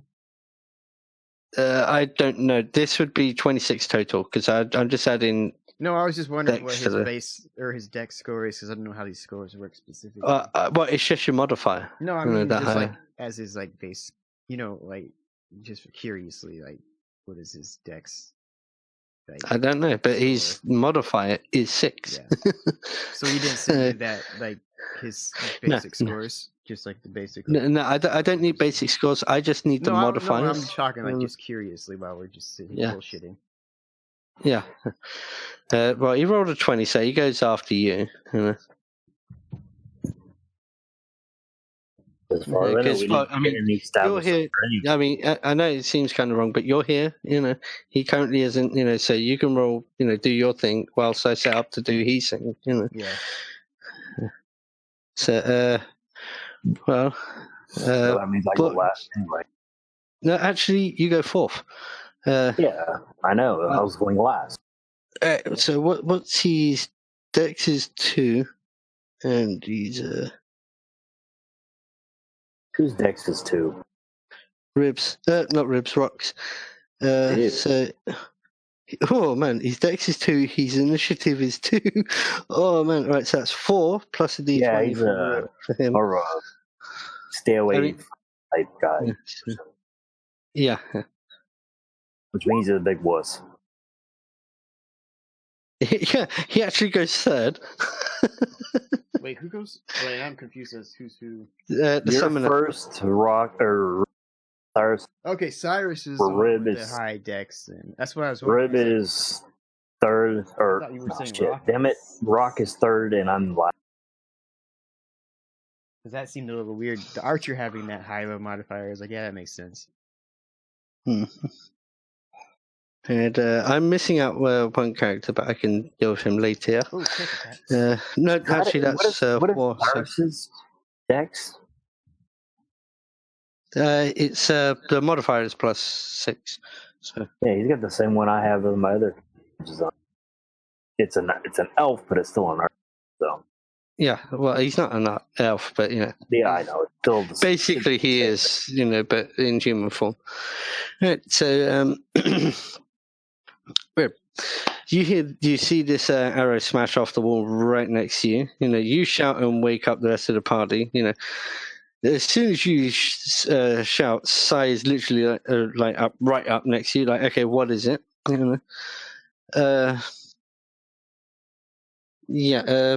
Everyone's basically up. What do you want to do? You are first. So you're saying I didn't see where the arrow came from specifically?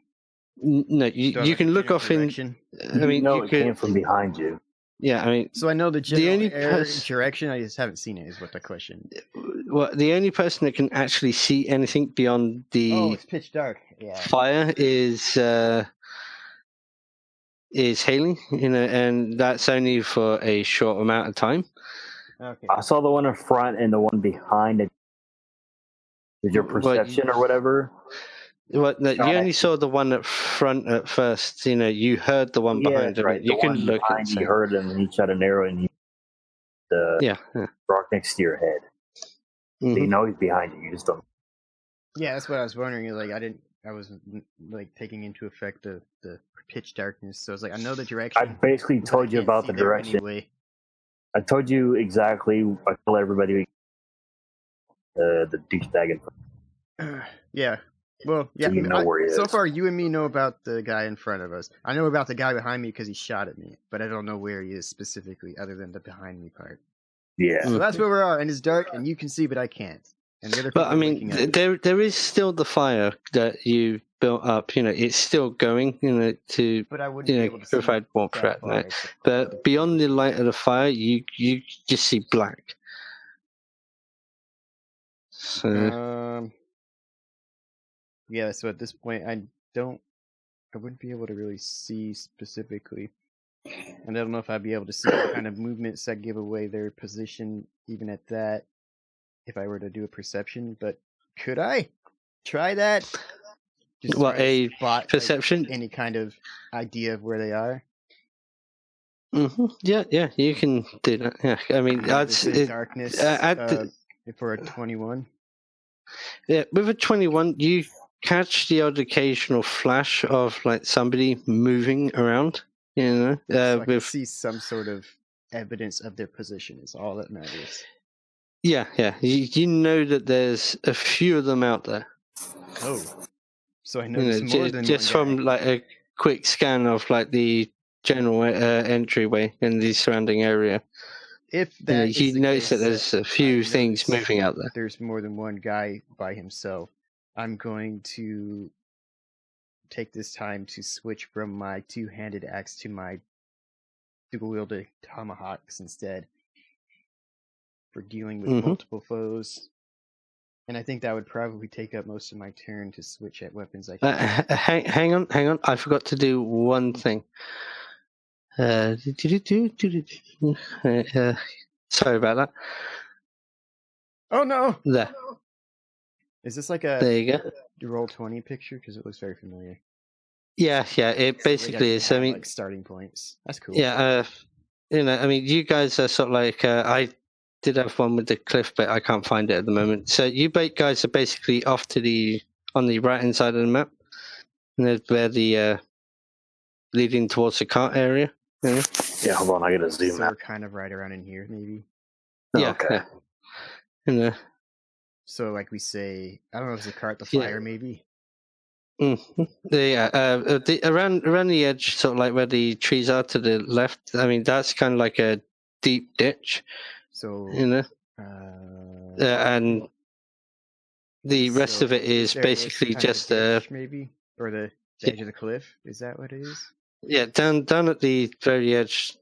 Yeah, basically that area is just like a ditch area. As I said, I did have an actual proper map for this, but my machine has somehow deleted this. So roughly, where would the entrance? Like, hang on. This place is except for where the entrance is, right? Vaguely, because you said there's like one way in. Yeah. It's basically like the edges of the path that you're on. So, the where you get up to is just sunken. And the cliff at your back. Yeah, I know. Sorry about that. It's just as I said, like what I'm doing to draw it, like using this is cliff, kind of stuff. Yeah. Basically, sort of like where that's set it up for is us, that pinging or not? Yeah. Idea. It's not really doing a whole lot for us. See, I have no idea if it's pinging the freaking map or not. Like I wanted to. I'm not seeing anything. No, because it should be like, fuck's sake. Never mind. The top right hand corner, where that little rock is basically the pathway in. So here, oops. Yeah. Hold on. Sorry about the bad map. Basically, it's just this kind of place is where the entrance is. Yeah. The rest of it's just sunken around right around in this vague area, and the rest of it here is basically sunken. Okay. Mm-hmm. Yeah, sorry about this. As I said, guys, it's just for some reason the laptop that I'm using decided, okay, I want to delete that image, and I can't seem to find it. So that's just wonderful. Welcome to Rock's laptop before you get a new one. No, this ain't my laptop. I generally use my PC. So.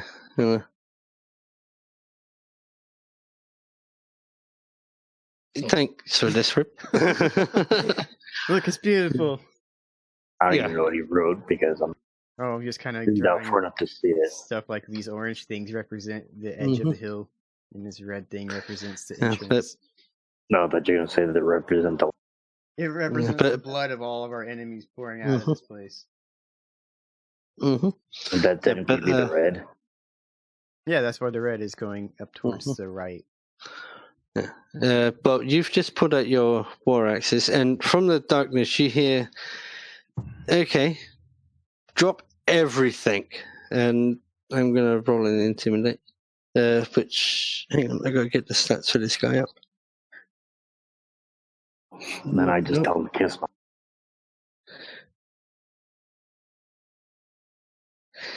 You're lucky because he doesn't have intimidate. So you're lucky. Yeah, I just made that up. So drop everything. He says like, drop it all, and we're like, no, thank you. He shouts at you. You guys basically unfazed by it. Noticing that you don't do that, he says, "Right, lads, okay, get up there and kill them." And with that, you see two guys literally appear at the bottom of the walkway. Both, you notice straight away that they're both carrying a huge bastard sword with a light crossbow slung across their back, wearing what could best be described as like leather armor but covered in plates.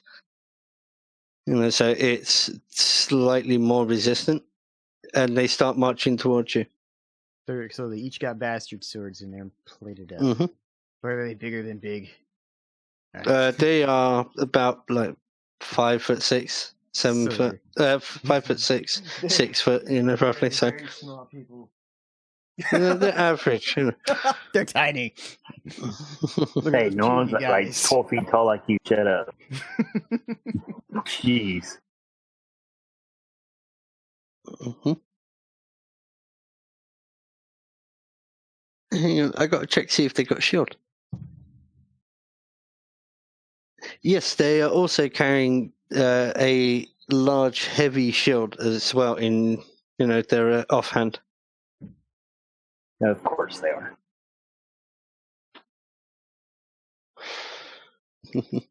Man, this would have been a better fight to have. It is your turn, Rip. I'm just waiting to see what you do. Yeah, no, because I figured it would take about my full turn to like switch my big axe for little axes. No, I'd just say that you had your weapons like down by your feet, so you could just like. Oh no, I was holding a big ass two-handed weapon to switch it to two one-handed weapons. Seems like a lot, but okay, if that's the case and I see them, I suppose. Yeah, because you get an action and then you move action. Yeah, I say if you don't move, you can use another. You can do another action. A sort of like minor one, which is yeah, you can basically do another action.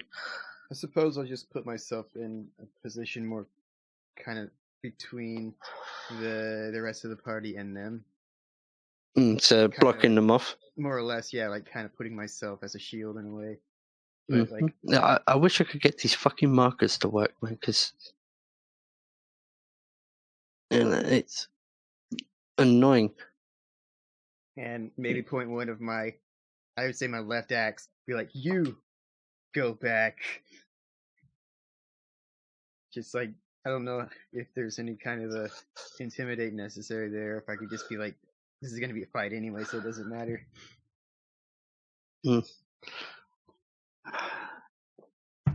Okay, sorry, I'm just trying to find a image, that I can use.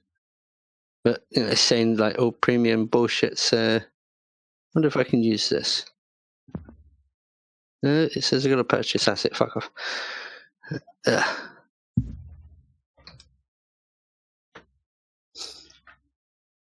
Simon, shut up. Nope. That's annoying. Yeah, he is annoying.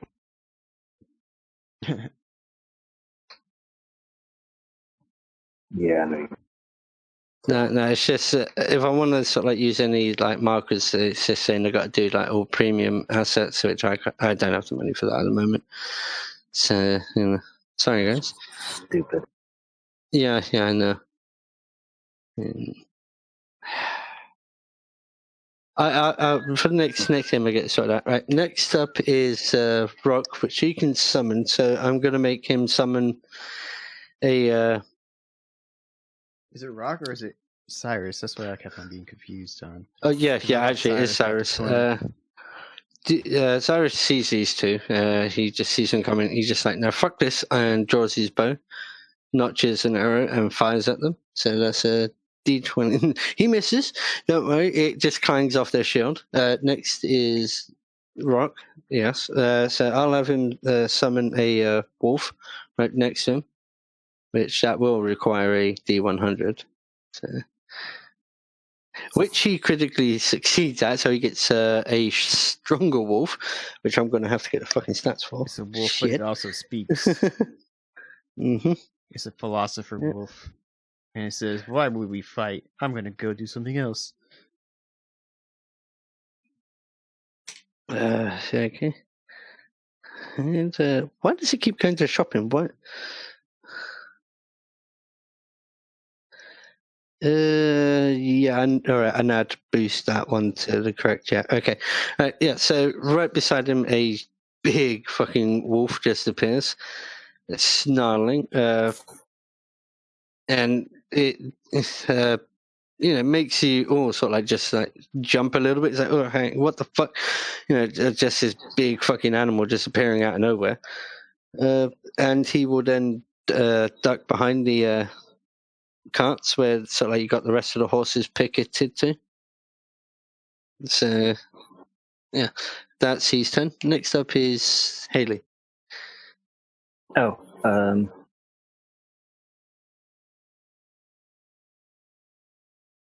so they're in front of us? Yeah. There's two, not heavily plated, but lightly plated guys carrying big fucking swords and a shield. Kind of sort of that green scrabblers. I don't see. Is it not showing on yours? I gotta zoom out. Oh, okay, up there. I just made a green. Where are we at, Rick? We're kind of generally, at this point, I would say, yeah, I am roughly up around in here, and generally, I think the party's around in this area. Yeah. I mean, except for Rock, he's behind the cart. Oh, yeah, so, as I said, I did have a different proper map for this, but my computer fucking lost it somehow. I'll move up to here. Okay, yeah. So you're at the top by one of the rocks up there. You can see them. You also, with your dark vision, notice that there's two extra guys standing back there. One very much larger than the two that are coming up, and a robed figure at the back. All right, so I let my team know that. Okay. Is that going to be an action or? No. Yeah, I just say you do that for free. You just point him out. Yeah, there's two more fuckers out there, basically. You said there's a robed guy? Yeah, but they're sort of like... in what manner, I shout back, because I remember the other dude that we were fighting. But yeah, you got to remember, it's dark vision. He's only going to see in black and white. All he can see is a guy with a robe on. I don't know that, though.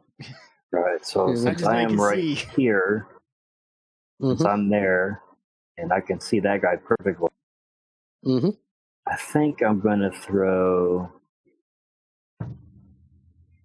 my daggers, but the question is, how much more damage does the one I throw by itself throwing? It does the new dagger does a 1d8 by itself. I don't know what that means. Yeah, that one, basically its damage is 1d8, whereas the other one said damage is 1d6. You do your attack in the same way, you just do different damage. Yeah. Okay. So I'm going to throw that one dagger from one hand, and then the other hand I'm going to throw. You're going to throw how many? You said I can. You said I can, instead of throwing two, that would be one dagger. So that's one hand. And then my other hand, two from my number 4. Yeah, so you're keeping hold of one. Okay, roll an attack for us.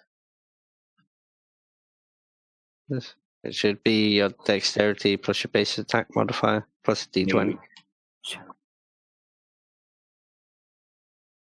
What do you know that right now?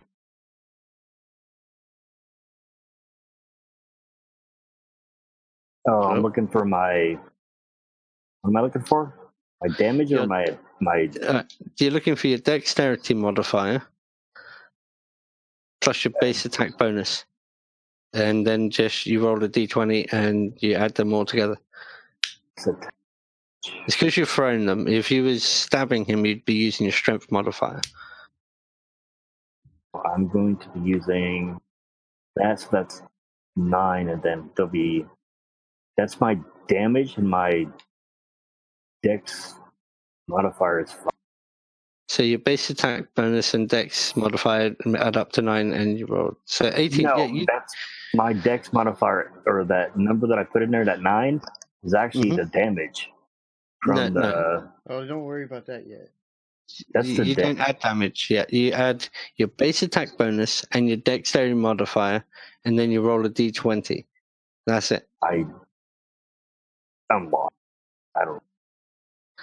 Look up dex, and then it'll say modifier, and it'll have a number in there, right? So 5.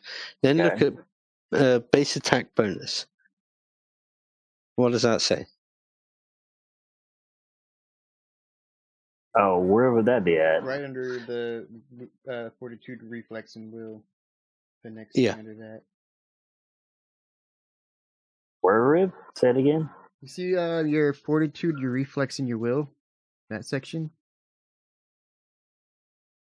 42.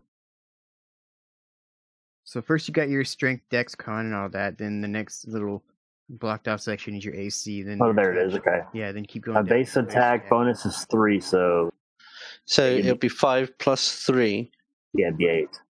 8 plus whatever you roll. So just roll a d20 again so that we can get it with those stats.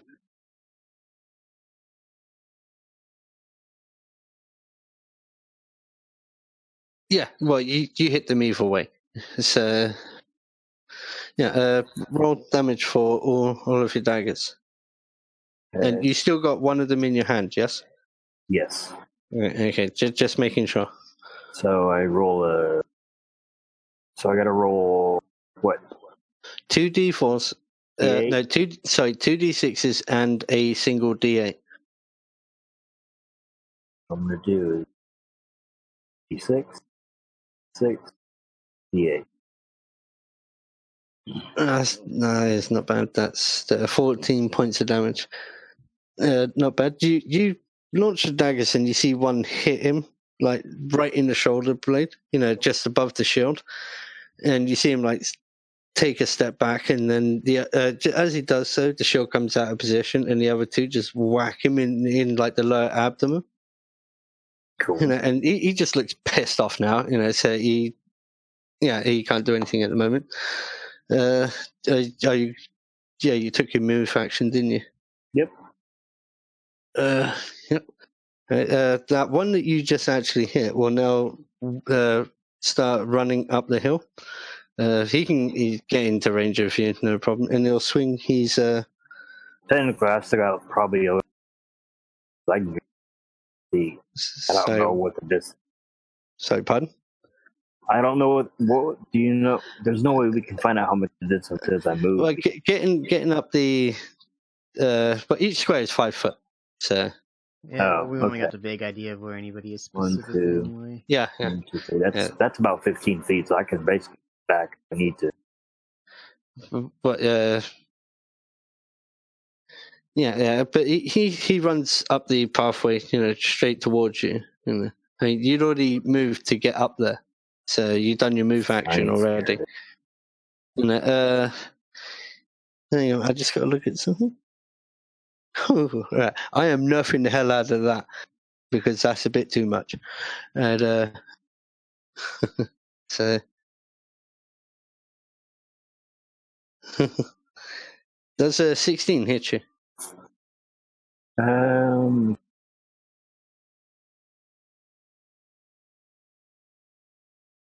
No. 21. Okay, so he swings his sword clumsily at you, and it just clangs off the rock just to the side. Next up is War. He will stand in the middle of the pathway, raising his shield between, right, basically beside you, and he will say, "Cover your eyes," and cast a flare. With a critical success, so the whole area is now illuminated. You with dark vision, it's a little bit too bright, but you don't really suffer too much of a penalty. It's just like -1 to perception. Nothing. It's so bright you can hear it.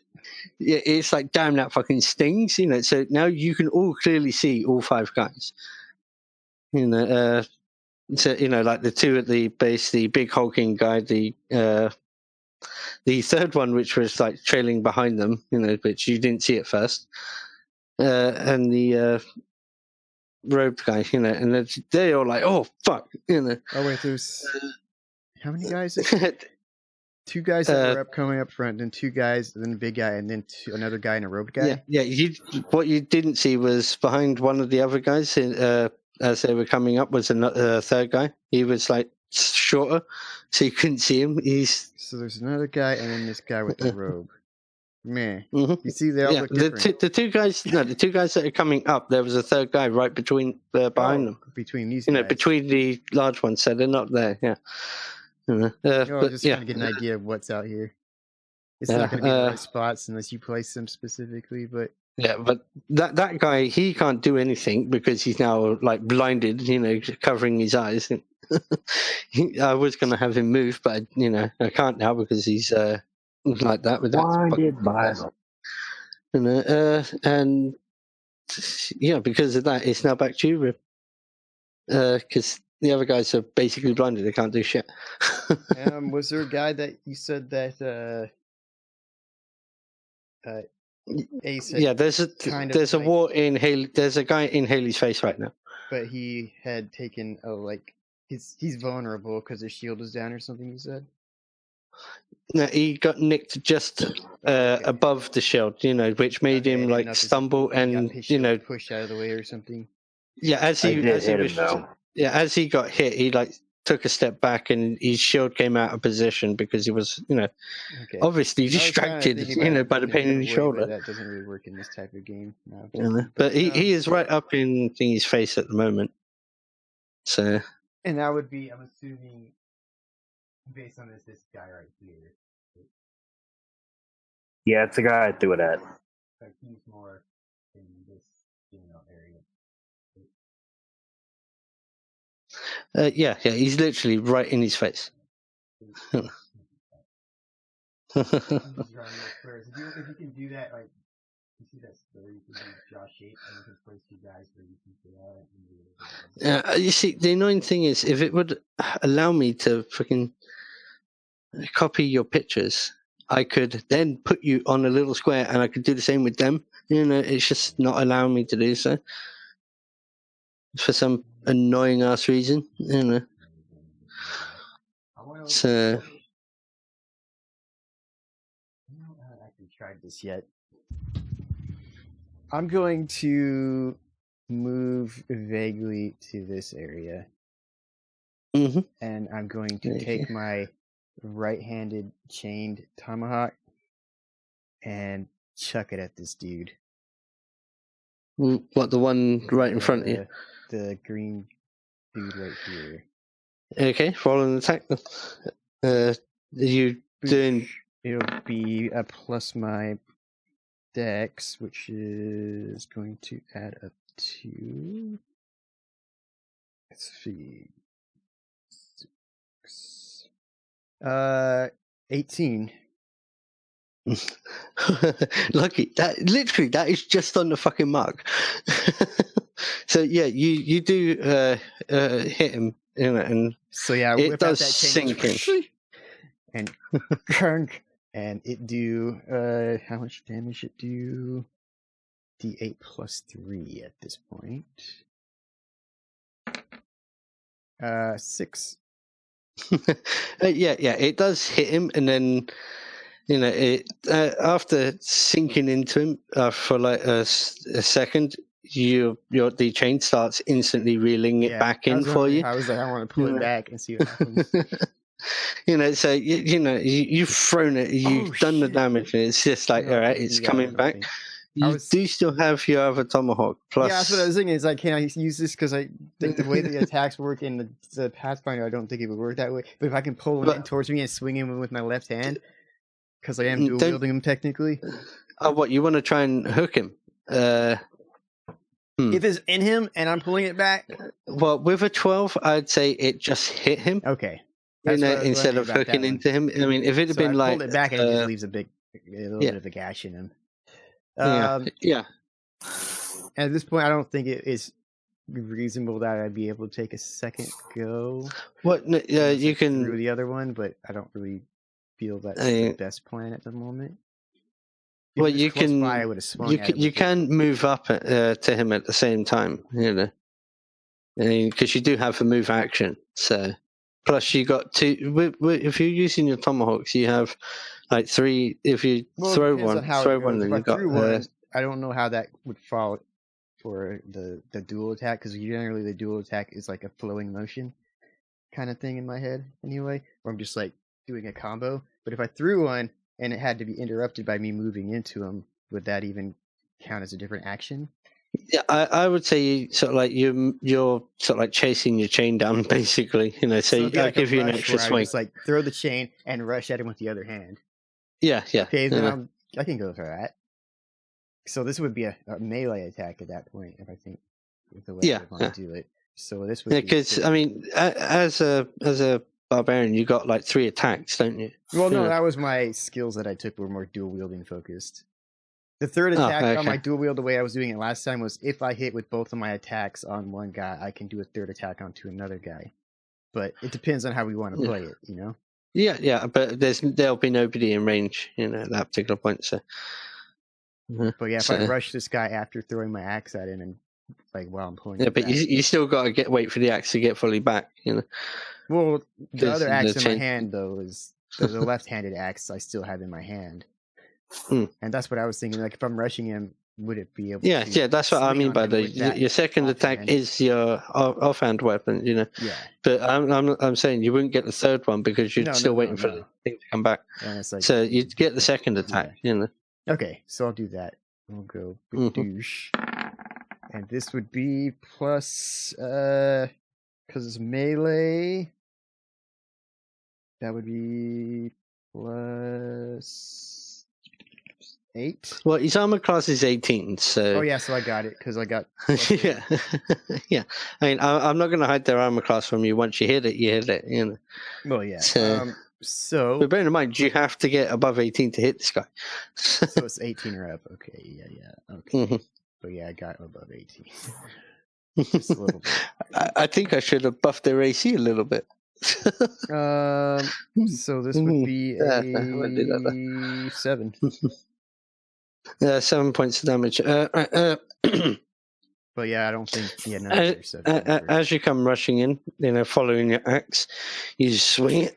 Excuse me. You swing it, and it goes around the side of him, you know, behind the shield. And you hear him grunt as your axe bites into his side.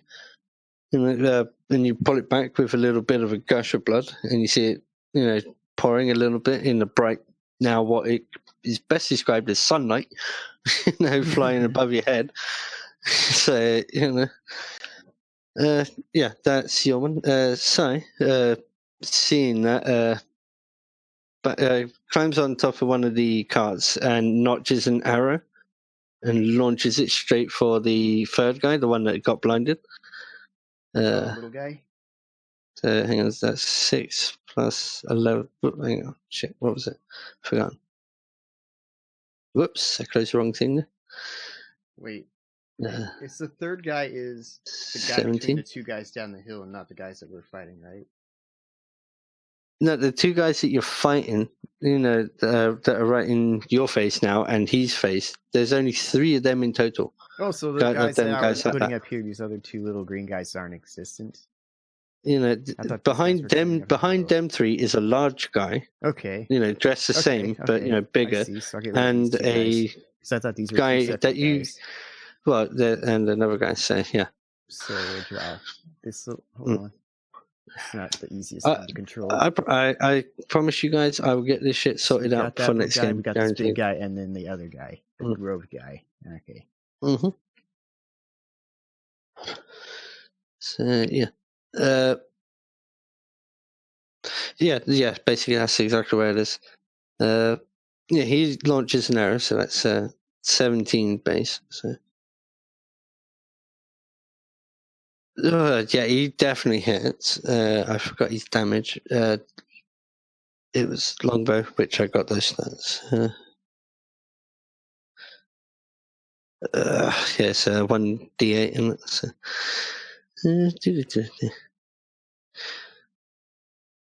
Come on, roll it, piece of shit.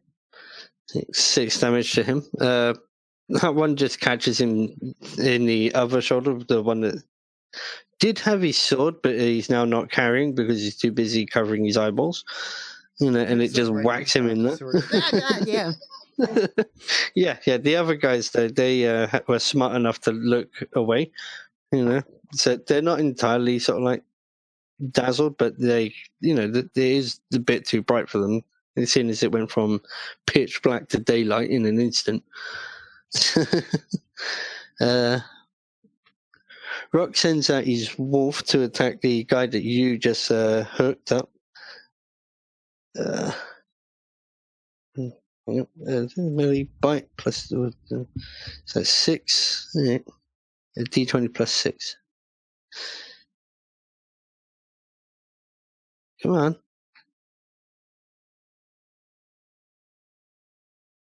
No.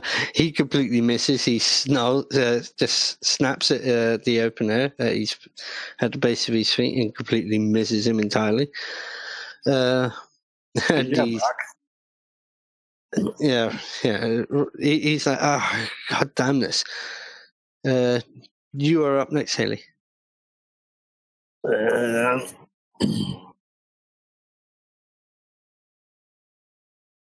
I guess since I have nothing better to do, throw more daggers as I roll away. Well, you've only got the one dagger left. After that, it's your bow. So, well, I'm rolling the guy away. The guy is right in your face. So I say you could try to grab for one or more of your daggers if you wanted. You know what? Let's try that. Let's do a. Yeah, because I'll allow that for free, man. Not for total free, but I say roll for it. But roll a stealth, right? Yeah. Just roll a stealth and see if you can quickly grab one back, just to make it cool. Else you're going to be left with like no way to defend yourself melee wise.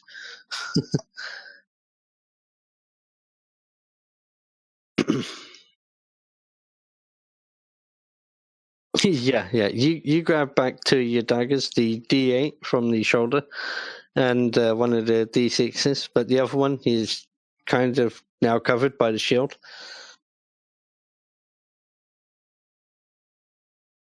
So you have three daggers in total, and you roll away. You said you launched your last one. So do you want to roll for an attack with that one, or do you want to use your bow? Use my. Because I'll just say you can switch weapons on the fly. Well, I do have sleight of hand. That may not be character. Yeah, I just think it just makes it more streamlined. So yeah, you can roll that if you wish, Jim. No. We'll just say I did it. Yeah, it's kind of like a flourish maneuver. Let me bring up the.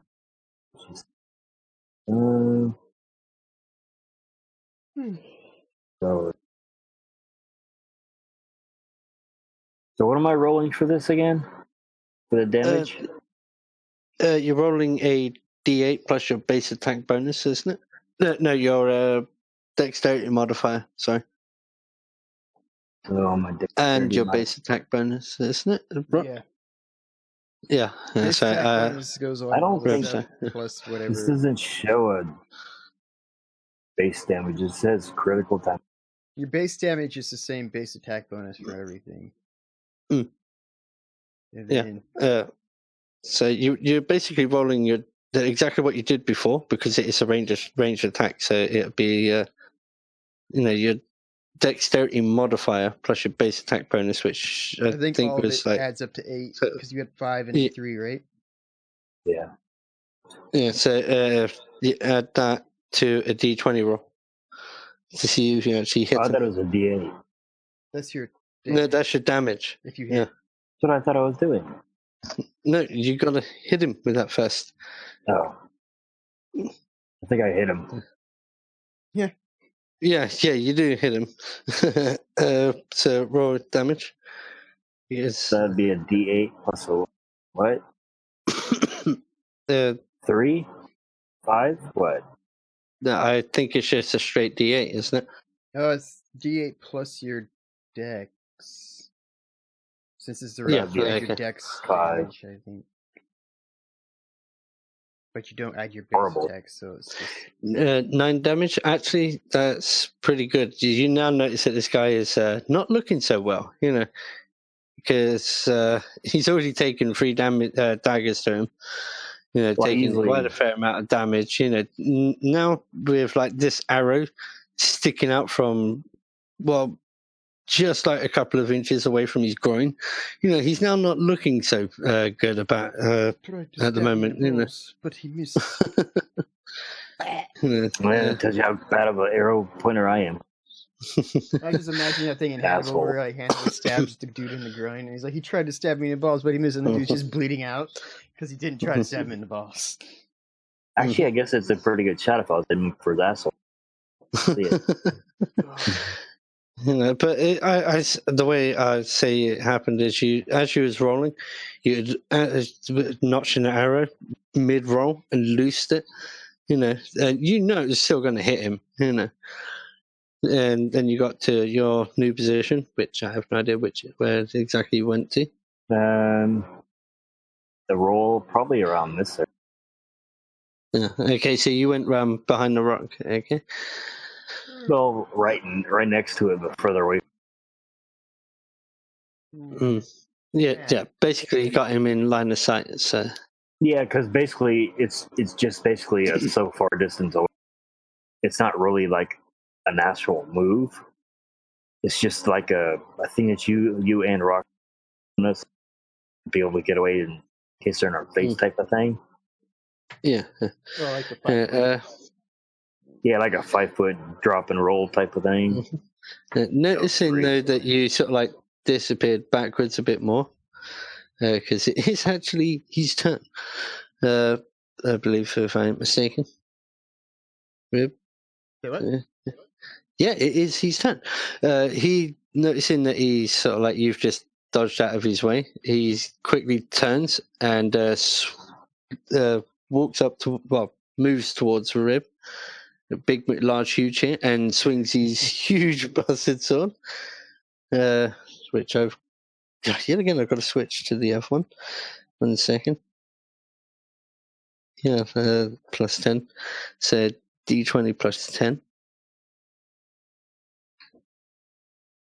No, that's a 13.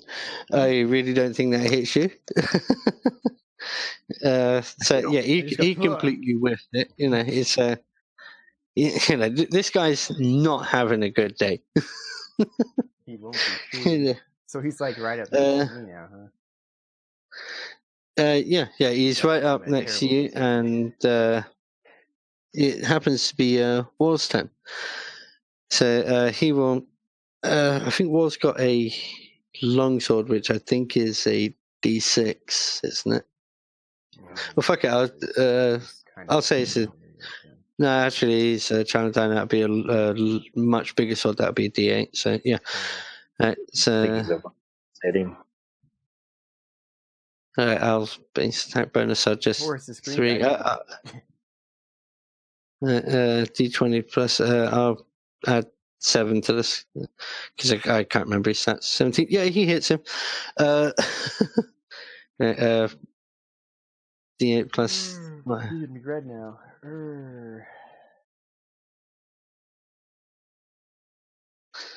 So he does 7 points of damage. This guy seriously does not look good now.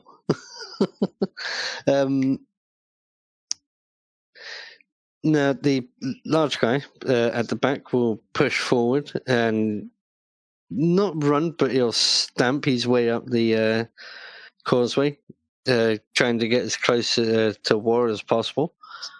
Don't look he's having a hissy fit. Does he get to like right there-ish? Yeah.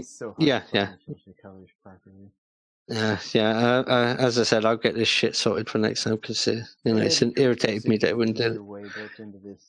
Well, it doesn't help when you don't have. Yeah, it's annoying because I had the I had the map and I had sort of like other things set up, but it just won't let me do markers for some reason. It won't even let me ping the fucking map. It's being really, really stupid tonight. So on this machine for some reason. Yeah, but he basically comes charging up. He gets into range, but he can't do anything, because he had to move twice.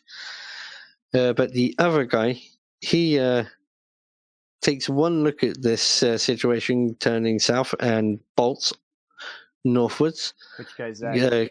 The sorcerer, the wizard. Yeah. Or whatever. As he goes, you notice that he is also wearing a black cloak. And he just books it. So for now, he's not in this gym. Yeah. He's basically by the end of his next turn, he'll be out of the area entirely. You know. What a bitch! Ooh, what am I gonna do? He'll fight us to the end in this one. No, yeah. He's just noticed that you guys in quick, rapid succession just pummeled one of his guys into a bloody pole. He's like, no, I'm gone, you know, and he books it. You know, but that's after he's sort of like barked one last command at big fuck off guy over here to kill you all, and he's just basically running. And it's now back to Ribston. Oh man! All right, I somehow want to pursue this guy, but let's see. I suppose the best plan of action would be to just try to strike these guys down because they're in my way. Because I don't know if there's a way to just shove them down. But I could use an attack that potentially could hit them 3 times and then still rush at this guy. So let's give that a shot. First guy in front of me. So I've hit him twice, and now I'm going to try to do like a thing overhanded, like just downward with both hands at the same time, both tomahawks. Mm-hmm. Well, I'd say roll your attack twice then. Well, yeah, same I'm as just describing it. So the first one is a 17. No, he sees that. Well, he sees. Roll the next one actually, as well, because you're bringing down both of them. So 19. Okay, the 17. He sees that you're the one with the chain. He sees that one coming, and he raises his shield above his head, and it clangs harmlessly off of it. The other one though just comes right down on top of his other shoulder, bypassing his actual sword. Which he's holding in his other hand, up, ready to attack. Let's roll damage for one of them. Yeah. Oh. That will be a 7. Yeah. Okay. He's also not looking too good now. So I forgot about third Merc, but don't worry, I'll have him move with the chief. Now, so don't worry about that. Question. I'm not going to be able to do my little flourish attack. Would I be able to, based off of just smashing that guy, push him around a little bit to try to chase down this other guy? Like, not even considering this guy. Well, I say you was trying to slam him down into the ground because of the overhead swing. You was just like trying to buckle him, But he did manage to deflect half of it, so you didn't manage to push him, because one of your attacks bounced off the shield. Yes, what I was wondering. So all you did was make him to get past him. I mean, at best, all you did was make him wince and like lean to that side a little bit, but that's about all. So I wouldn't be able to use that as a. No. And if I'd say if you'd have rolled like an actual 8 on the damage, that probably would have done it. That I'd say would have staggered him, because it's like full power. Get past him at this point. So if I can't get past him and push past him to try to chase this guy down, then I guess I'm stuck. That's the case. Yep. Your new name is Chuck. Yep. Right. Next is Sai. So I'll roll a d20 and I'll let the.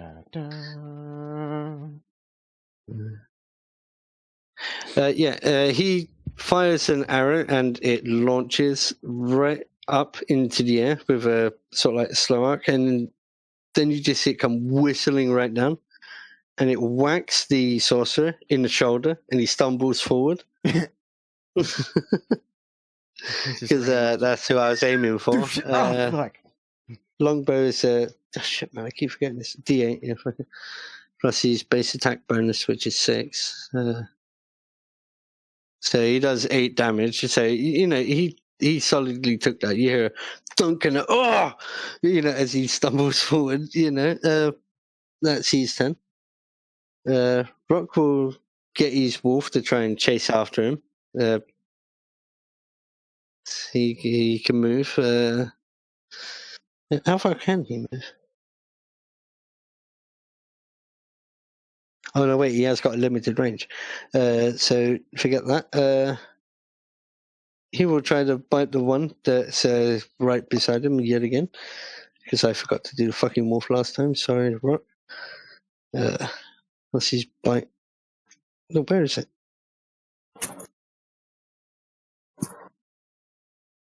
Six plus. So, alright, rolls.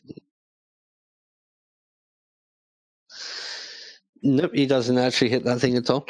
Now you're up, Haley. Damn, Rocket's fuck. He's like, guys, I can't do anything, you know. Is that right there? Is that a rock? It's kind of like a little dip in the road leading up. So there's nothing between me here. No, there's nothing there. No, those are.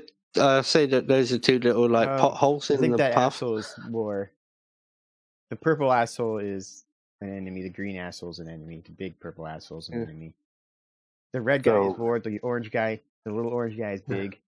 And the big orange basically the guy between the orange, which is Rock, and the red, which is War, he's technically flanked. Oh, that's War? Yeah, the red guy right now is War. Yeah. Just trying to keep the colors. Yeah. I'm really, as I said, I'm really, really sorry. I'll have this shit fixed for next time, guaranteed. I was listening, I just wasn't paying attention. What I'll get you guys to do is to send your images to me. So. Wait. Where's that dude that I was shooting at? He rushed at Rock. Rib, sorry. So he's right there? Yeah, he's that purple. Yeah, he's the purple guy. He's the guy that's actually flanked, which I'll say, but if you shoot him, you instead of doing a 1d8, you do 2d8. You know, basically double damage. All right, I'm going to shoot this asshole right there with my bow. So I got to roll a d8 plus 5 again. No, it's not a d8. You roll a d20 plus 5. I tried. No, your dex modifier you roll a d20 plus 8. Oh. Well, next time I'll just wait until you guys tell me what they. You'll pick it up, I think, at some point. 15? Wrong all the time. Even with him being flanked, he sees that coming, and it basically doesn't deflect off his shield, but the arrow sticks right into it. You know, so now he's got this fresh new arrow stuck in his shield. That'll teach you to mess with us, you moron. It's actually his turn. You know, he's now flanked. You know, so he's got no choice but to just straight up attack you. Run away. Oh. Well, no, because if he knows that if he moves, you guys are going to just punch him in the face a couple of times, and he'll just. How's he going to try to attack me? No, he's not attacking you. He's attacking Big McLarge Huge. Oh, then that's fucking just dumb of it. Yeah. Yeah, it's a D20 plus 10. Why do I keep forgetting this? Yeah, because it's just a lot of stuff to keep track of. I only have one character, and I go like, what do I have to do? He finally fucking hits you, I presume, with a 25. Yeah, that'll do it. Shit, man. Look, it's taken me this long to fucking hit you that I haven't even found out the stats for the attack. Yeah. 1d10 plus 6. All right. 9, so 14 points of damage. Holy balls. Yeah, with that, he swings and catches you like just under the shoulders, catching you across the ribs a little bit, you know. Rib got hit in the ribs. Yeah. I thought you'd like that. Ironic. Mm-hmm. And he can't move, so he's going to like pull his shield up a bit more tighter up against him. The big fucking guy, he's going to tell his other guy, the little guy, to sort of like cover the sorcerer as he leaves. So he's going to sort of like basically disappear. Because I forgot about him and I can't be asked putting him back in the move order. And then he's going to turn and run up the hill and smash at War. So this little guy here is fucked up. Yeah. He's basically covering the retreat of Sorcerer Guy after he got whacked with a fucking bolt from out of Sai. Yeah. Gee, they talk so much smack, and I figure. Yeah, this one here is a so D12. Draw them a bunch of times. Yeah, they're just up there. This plus 12. So nope, he completely fucking misses you, and he is dumbfounded that he can't fucking do that. Oops, this guy goes. He misses. Yeah, he basically misses war. You know. Crap. Failure. Both of them. God, stop. Oh shit. Yeah. He's basically got up in his grill and just tried to slam at him with the freaking sword. That fucking fails, and you hear him just roar with frustration. The other guy's fucked off, so Shura. All right, well now I have to go up there with the little bastard that hit me. Because he's like, ah! And he just like turns and he right-handed takes a swing down at him, and then left-handed overhand. Okay, roll a secondary roll an attack for that. Go. First one is a not great. 9 plus 8 is 17. No, that doesn't hit. That bounces off his shield. His offhand is 9. 20. Yeah, that one hits. You know. He's so good with his left hand. He's bad That's because he's left-handed like me. That makes him so much better. I'm left-handed. What's wrong with that? Mm-hmm. Yeah, because he is flanked. No, but because he is flanked, that's doubled. So that's you said that's 8 that you rolled in total. Yeah, double that. 16. So yeah, basically, you just smash him into the ground. Well, you take more damage when you're. Yeah, that's what I said. He takes double damage when flanked. You know, okay. for Rocket, it's advantage. For me, I'd just say if you're in their face and you're flanking them, you do more damage. You know. Okay, fair enough. So basically, you just slam him, and he's dead. Basically, he's gone. You know. And he's yeah. Don't hit me. You know. Your first one, though, he valiantly bounces, your weapon away, and then, because his guard's wide open, this axe just comes straight out down the middle and straight into his helm, splitting it, and you just see blood pouring from his face as he just slides off your axe and drops to the ground dead. My right-handed tactics are just all about distraction, apparently. Your right-handed tactics are all about your left hand. Like, take that with my right hand, and I kill you with my left. Mm-hmm. All right. I'm happy with that, I guess. Mm-hmm. Also, the sorcerer, though, has left the... he's like Elvis. He's left the building, But the other guy is there, ready with his crossbow. He died in the crabber, too. Yeah, the sorcerer just goes off and just dies on the toilet.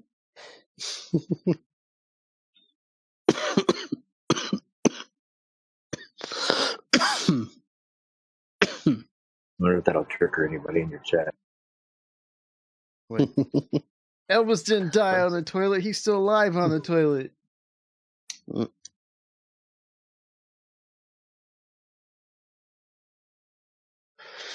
Yeah. I might as well get rid of this guy while I'm thinking about it. Yeah, sorry. You killed him. Is he gone? No, the other guy's still alive, and he's just really badly wounded. What the mercenary? The wizard's gone. Yeah, the other guy he's run off. Now? No, he's just on the edge of the battlefield with his crossbow. Okay. Basically, he's covering that guy's. Yeah, I just wanted to make sure they were off the map a little bit. Yeah. Basically, he's just on the edge of it. Next it is Sai. He, realizing that he can't hit that guy, will try to fire an arrow at the big guy, which is 11 plus 6, 17. I keep forgetting this. I'll roll this. 17.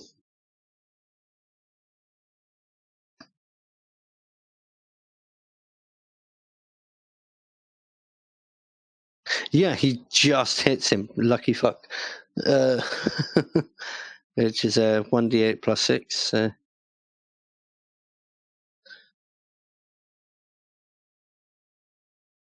13 points of damage to him. Yeah, he's now got this fucking arrow sticking out of his fucking thigh, just plink straight in, and he's like, "Oh, you son of a!"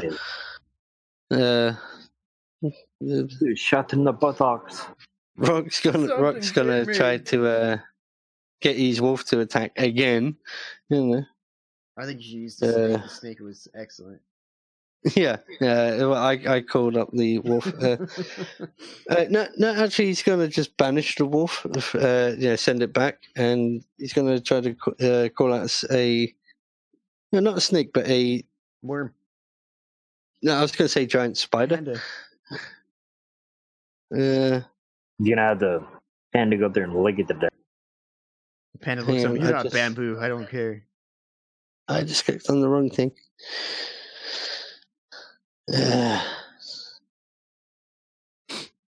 Sorry about this. No, I didn't.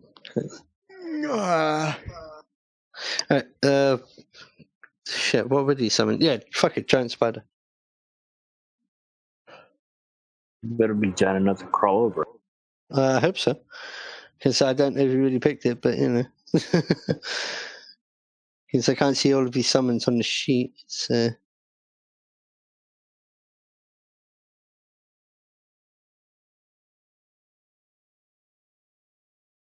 Tries to become a giant spider, but it turns out to be giant Spider-Man. Which, to be fair, he's still no better than the fucking wolf. But yeah, he summons it. Is bad. It's not doing as well as the snake. The snake was just lucky. Yeah, that's the wrong thing for me to roll. Shit, because you got to roll a spell for this. So. It fails. He suffers a point of exhaustion. It's an imploding spider, so his body's on the outside and his legs are on the inside. Yeah, you see the wolf vanish, and then you hear come from behind you. And that's all right. You're like, god damn it. And he's not going to come out of there because he has no melee or range attacks, basically. And it's now your turn, Haley. Sorry, Rock's not really doing much. Just using turns. But he now has a -1 to everything. Hey, Brent, can you move this guy right here to over here where I'm at now?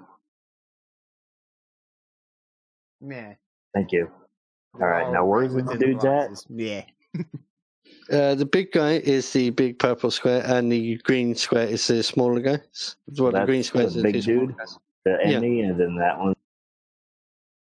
Yeah, and the one that's just up the top, he's just on the edge of like the vision where the flare spell is starting to subside. That's the reason why. Yeah, that's the reason why the sorcerer is now out of your visual range because the flare has calmed down. Actually, no, my range is 6 on that bow. Mm-hmm. It says range increment 60 feet. Yeah, but he wasn't attacking. He was using both his action and his movement to move, which is 30. You doubled that to 60 per turn, so he's 120 foot away already. Oh, what a loser. It's like I can't really move him past. So I guess on the map because it won't allow me. I think because the white part uses limit to exist. Yeah, exactly. Sorry. It's, as I said, this is 9. They say that it's not even the correct map because that's pissed me off. I'm gonna go for this guy. Shoot him in the head. What, the large guy or the green guy? I didn't see. That one. The large guy. Yeah, they have that one surrounded, so I don't need to do it. I mean, I could, but no point. So I need to do a 20 plus 8. Yeah. So. Don't forget, you can use magic at any point. I don't know what I use magic for. Yeah, for this guy, that actually isn't enough. Your arrow plinks off of his armor. Nah, that dude's a douchebag. So you moved, didn't you? And then fired. No, I was already there. I haven't moved. Oh, well, you do still have your movement. I just asked Rib to move. Last round I moved. Okay. So yeah, you still have your movement if you want to move, or you can stay there. I guess I'll move there to be closer to my buddies. Oh. That way, in case I piss them off, I'm tired of always getting attacked on my own. Every time I turn around, I'm literally by myself attacking. Well, being ranged, you probably do better out there. Up here, it's all about getting punched and kicked and stabbed. Yeah. Oh, even on Rock's game, I'm by myself fighting most. Yeah, but actually, you killed the mercenary whose turn it was supposed to be next. So that makes it Wall's turn, which he's going to turn around and try and also swing at this big chunky fucker. But I forgot what I said before, so I just add D8 to this. Nope, he misses. He completely fucking misses. The other guy down at the bottom, he's not even in range for his bow, I don't think. Yeah, he is in range for a rib, so he will fire that. We'll see bow. +7. Okay. Yeah, I don't think like a 13 hits you, does it? Who, me? Who, me? No, big, large, huge. No. Yeah, fucking. See, look, I've had one fucking successful attack throughout this whole entire fucking thing. Seriously, I'm rolling like shit. So the party's safe. Mm-hmm. Hell, even mine is a 21. Yeah, as I was saying that. While you're doing that, I'll be right back. As you said, though, Rip, you wanted to play when you got mad. So he done that. So that'd be fun at this point. Yet again, it is back to you. No, hang on. I forgot to do. Did I do the big guy? I forget. Who was attacking at me? The little green guy was? Yeah, the little green guy attacked you. Okay. The big guy attacked. The big guy tried to attack what? Never mind. It's your turn. Yeah. So they went right after each other, right? Yeah, it's because I got attacked, but I missed that little guy's attacking. Yeah. Okay. So it's just because I forgot to cross out the sorcerer from the turn order. It's kind of threw me off a little bit. Yeah. So bye-bye. So you said stuff about you can do magic. So could I do some sort of like enhancement to an unarmed attack with a magical spell? Because I want to play some magic here. I don't know what it would be. What you want to like add an element to your attack, or you want to make it more likely to hit? So like a more accurate and powerful kick is what I want to do. I want to kick this dude. Well, I'd say roll a percentile, and if you do it, then your hit, your unarmed attack hits guaranteed. Because you're swinging your arm and you're saying hit. Would there be a way that I can like enhance its damage though? Yeah, because it's magical. I'd say double the damage that it would do. Okay. So basically, add like your strength modifier to it as well. That would be called, but that's kind of what I want to use some magic for. Mostly is enhancing my physical attributes. Mm-hmm. So roll 100. Yeah, you do the spell, but it's it's not as powerful as you'd hoped. But yeah, you do still do the spell, so do double damage with your fist because it's guaranteed to hit. So all right, so I kick. It's basically like you just did another attack roll, but you had a higher chance. Yeah, I'm just gonna kick this bro. Wait, no, that was. Oh, that okay. No, I hit him, so I rolled my damage, right? All right. Yeah, and that's doubled. That was D3 plus 5 times 2. Oh shit! How to do a 3? target number. If it's something like a D3, then just round it off to a D4. Okay. Yeah, I don't remember what the typing is for that. So 2 plus 5 is 7. 14 then? Yeah, 14 points of damage. Point of damage groin kick. Ouch. Poor balls. Like, falls off. He's like, screw you. All right. My voice cannot get to that kind of level, so you'll have to sort of like use your imaginations. But you hear the most high-pitched squeal of your life as this guy is lifted like 4 foot off the ground, by his testicles and your boot. So he's literally right up, and as he comes down, he is. Just basically, he's dead. You kicked him so hard, his balls exploded. And he was dead before he hit the deck, man. It is not a pretty sight. He just basically comes down with a resounding crash. And he's just kicked him so hard, his skull crushed. No, you actually kicked him so hard you bent half of his breastplate upwards. Oh.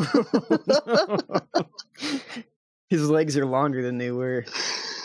He could be a model now. Yeah, those legs go on forever. It's like his legs go all the way to his chin. Yeah, that was your attack. You gonna stay there? I'm kind of terrified of what you're gonna fucking do next, man. Shit. I don't know. I think I'm gonna pretend like I'm feeling a little ill partly from seeing how hard I kicked that guy in the crotch, and partly because my spell was a little bit like on the iffy side, so it might have got out of his stomach a little bit. Like, so it was a little bit of just seeing what he just saw, what he just did, and also not completely doing a great spell. So it's like, oof. So he's gonna be a little bit taken aback by how bad that guy just died, even though he did it. So I think that'll be what he does. What kind of basically just like spews up and just a little bit. Just a little barf. Gross. And I'll say you do that, man. Oh man, I can feel that poor guy's pain, and he ain't even real. Oh shit. Jesus Christ, Rip. Next up it's Sai, so he's going to launch... did I do Sai already, actually? I can't remember. No, I didn't. Either way, man, he's got... Yeah, he hits him. D8 plus 6. So that's 11 points of damage to the big guy there. Yet again... an arrow launches and hits him almost in exactly the same spot as before, and he's just like, seriously. And he next up is Brock. He's exhausted, so he gets to do nothing but pant like a little pansy. Yeah, he's going to climb up on top of the cart, because I'll let him have that one for free. And I got to look something up quickly. Sorry about this, because that spider thing didn't happen. So you got to find out how much damage that spider did to him. Pull a spider.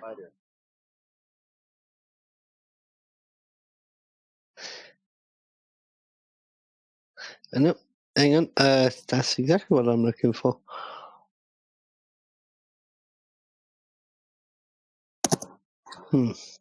Spider bit him in the ass. That's no good, really. You will do that. Okay. Can't play with the fucking straw. Sorry about taking my time there. I was just looking something up. Right. He does this. Okay. He fires out from on top of there a ice spike, which is 2d8. So, which is 2d8 cold damage actually. So that's 4 and 6. So that's 10 damage to to the big guy, who now has 2 rather large shards of ice sticking out of his gut. So that's Rock's turn. No, it's your turn, Haley. The only real guy left now is the big guy and the small guy off at the distance, who is too far away. Like, yeah, you can also, but you can see he's with your Dark Christian that he's rather not sure if he should stick around. Well, he's gonna be gone. Yeah, because his buddies are all dropping like fucking flies in.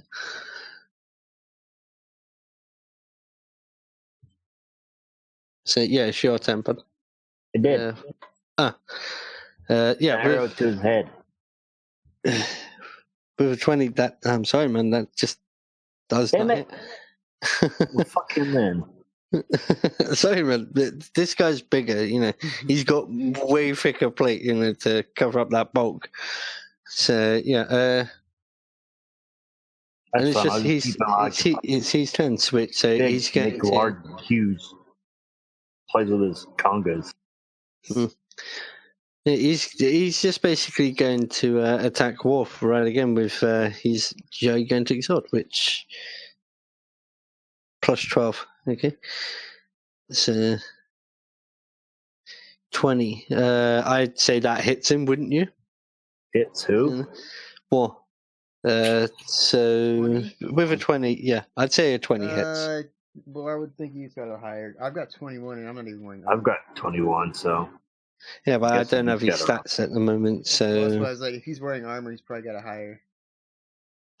Yeah, he's wearing plate, so. Yeah, and plus he's got the fucking shield.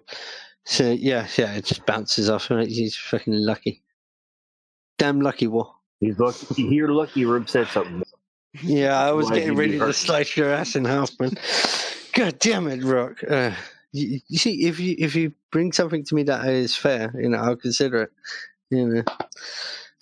Well, with that, he misses, and he's like, "You fucking arsehole."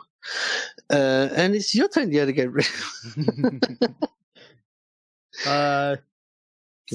Merc up there, he is just out of range, and he's like, "No, fuck this!" Slowly backing away into the dying light. Thank God. So I'd say you've got like 2 more rounds of light after this. Well, I'm gonna. I kind of compose myself a bit before looking over at the big guy with just like this evil grin on my face, and like holstering my little axes and pulling my big one. Mm-hmm. And I want to just rush that guy with my big axe. Yeah, well, go for it. I mean, you could. I say you move there, and you can attack. So. Yeah, he's not that far away, so you got the movement. And I got lots of movement because barbarians and all that. Oh, you bitch! That is plus. Oh, it's only going to be plus 12, so still 20. Nope, that misses him. You swing, and he just turns to the side, and it just swish right in front of him. It's like, is that the best you got? Yeah, just. What the hell, Rib? You're supposed to be the one that hurt him. Yep, I'll roll for side quickly. I already know. I better hit him again, otherwise he's failed. Yeah, that hits 1d8 plus 6. How the hell is he hitting more?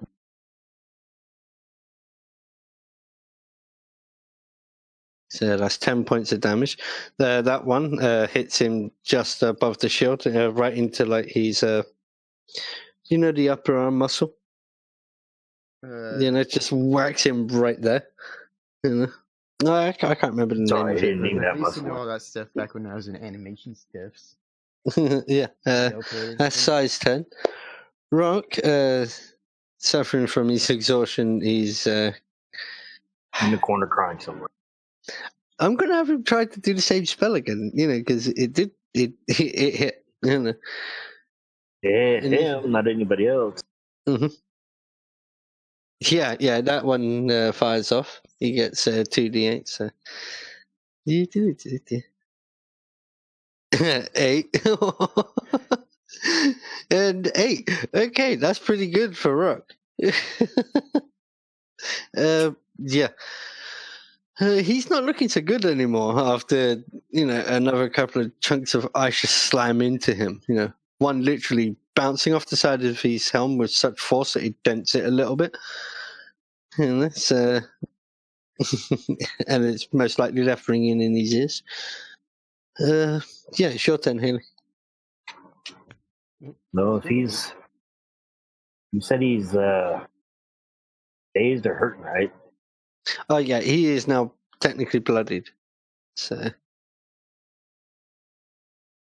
he's 21. with his Nope. inside waters. That doesn't hit. Why not? Why would it ever hit? I'm gonna keep shooting arrows at this. Screw it. 21 doesn't hit. You see, I could be really mean and say how many arrows have you got left, but I won't.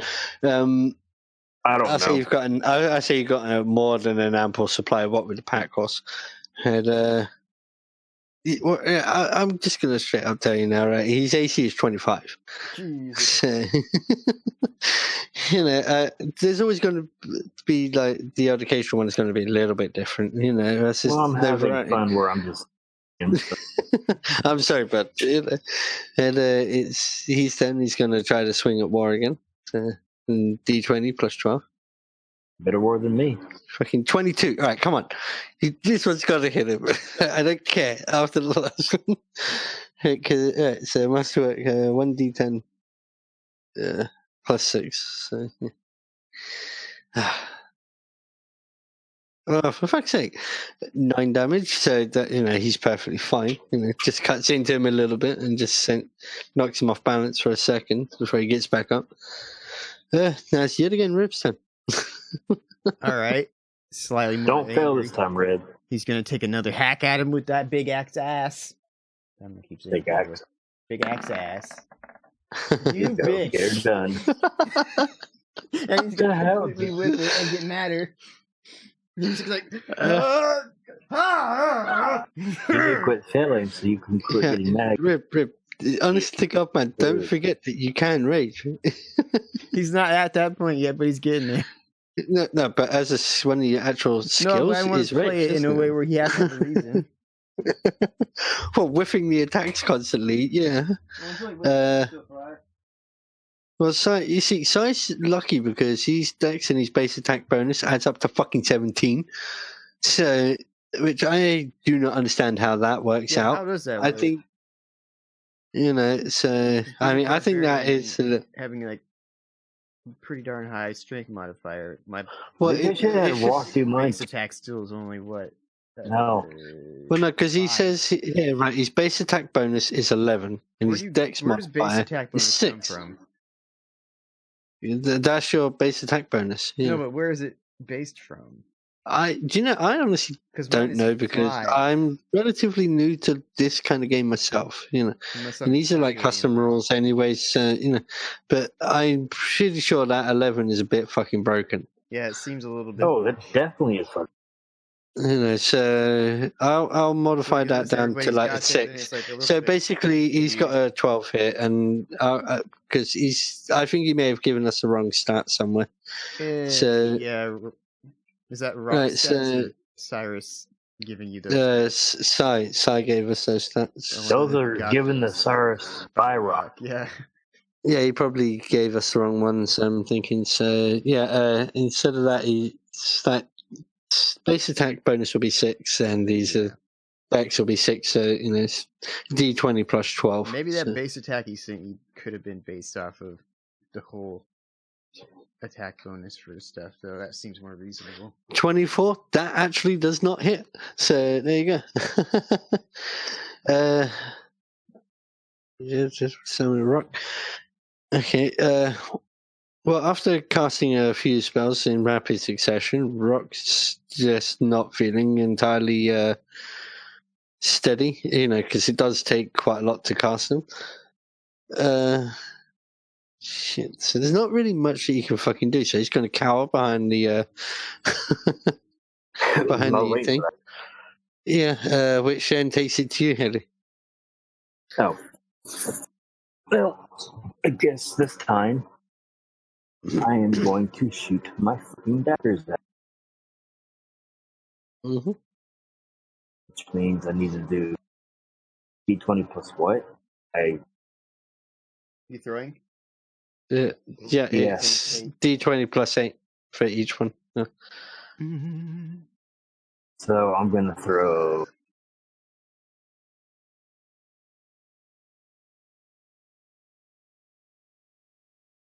No. Nope. Hang on. Yeah. And again, No, you I got didn't- 4 more daggers. Are you throwing just the one, or? I'm throwing 4 of them. Well, then throw 3 more times.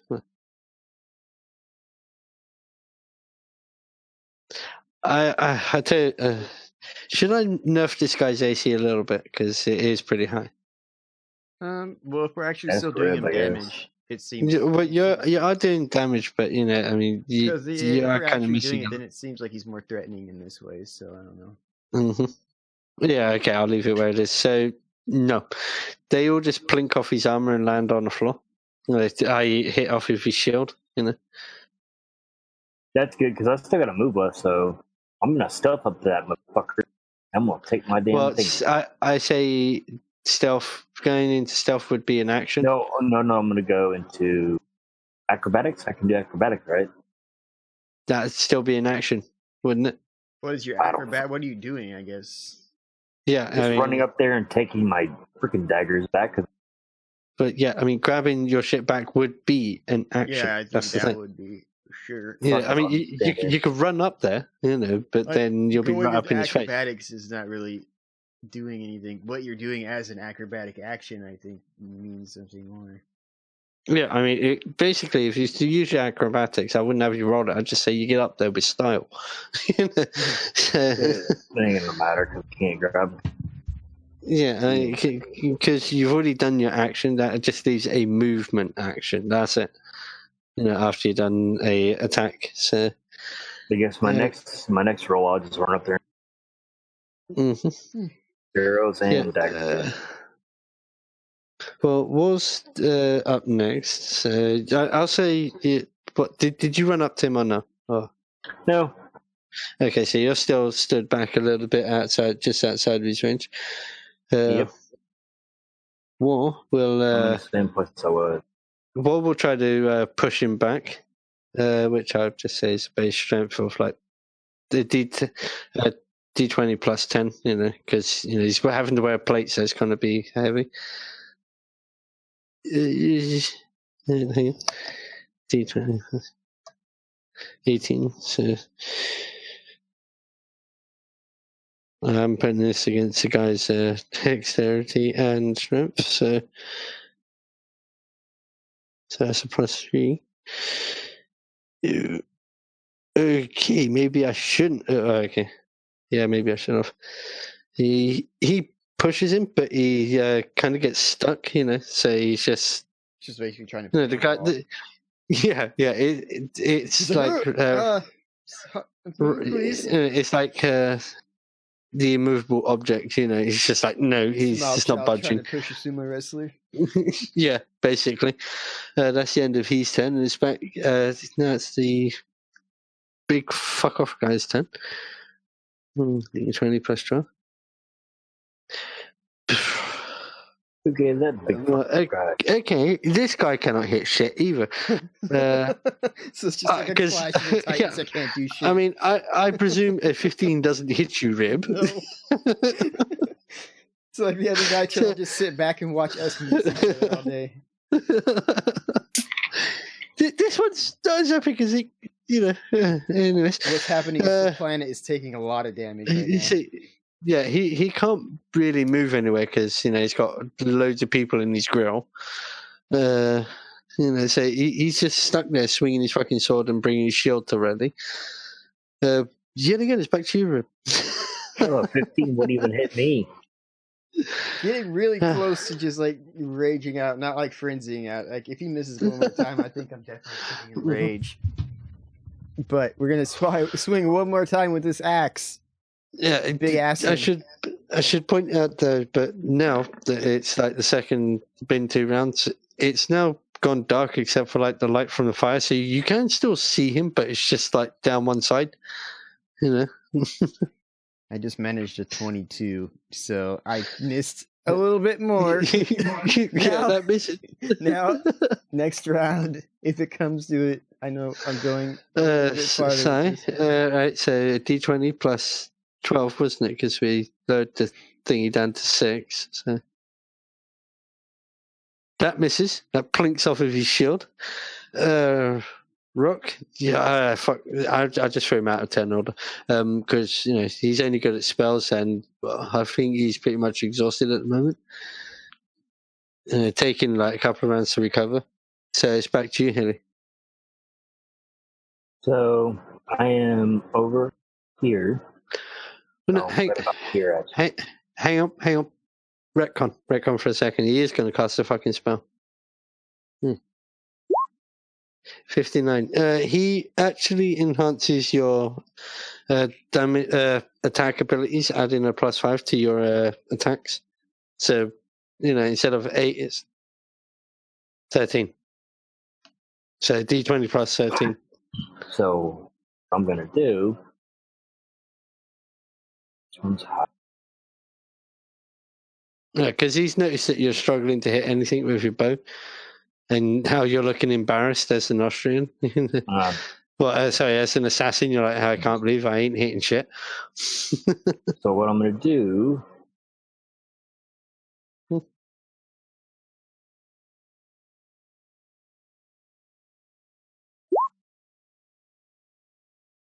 Yeah. God. It's like one of the crappiest freaking rolls I did. I'm going up there and taking back my... And it's not that far up, so I should technically be able to get it. Action. Okay. Even though you did attack, I'll say you do manage to pick up your daggers, But you are now in his face, though. Because, you did attack, I didn't really attack him. But you rolled. Yeah, the roll was for my acrobatics. Oh, back when I had. Then is your acrobatics 13? Yeah. Oh, I didn't know that. I thought because I said myself.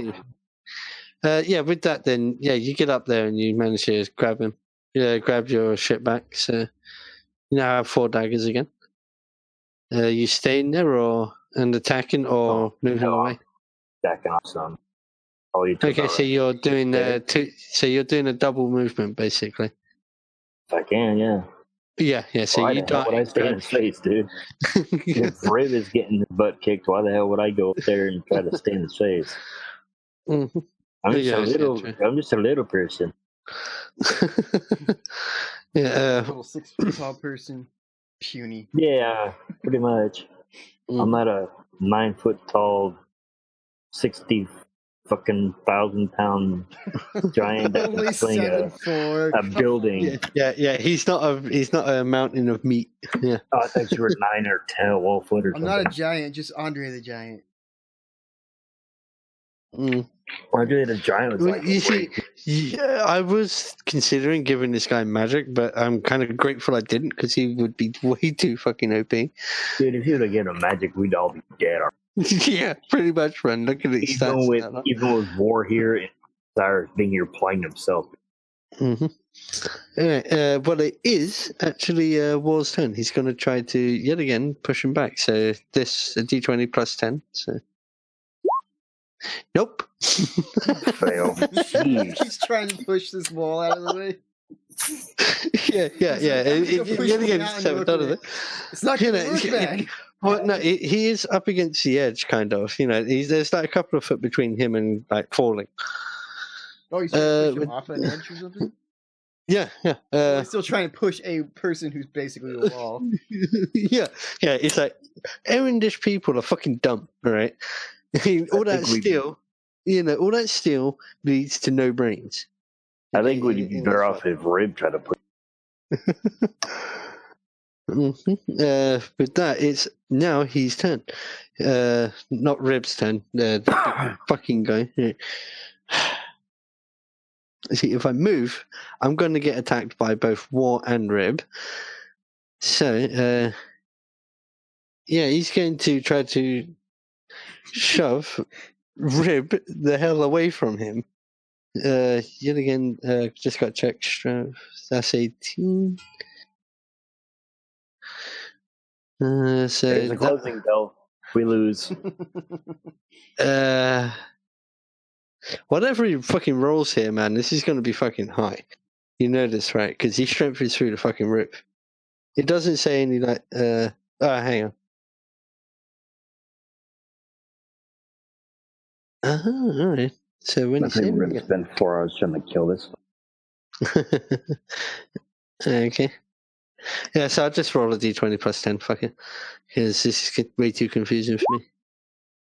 17 against your armor class, Rip. Against my AC, Fail. then he fails. Yeah. Oh, for fuck's sake. Seriously, what is your AC again? 21. Mine's 21.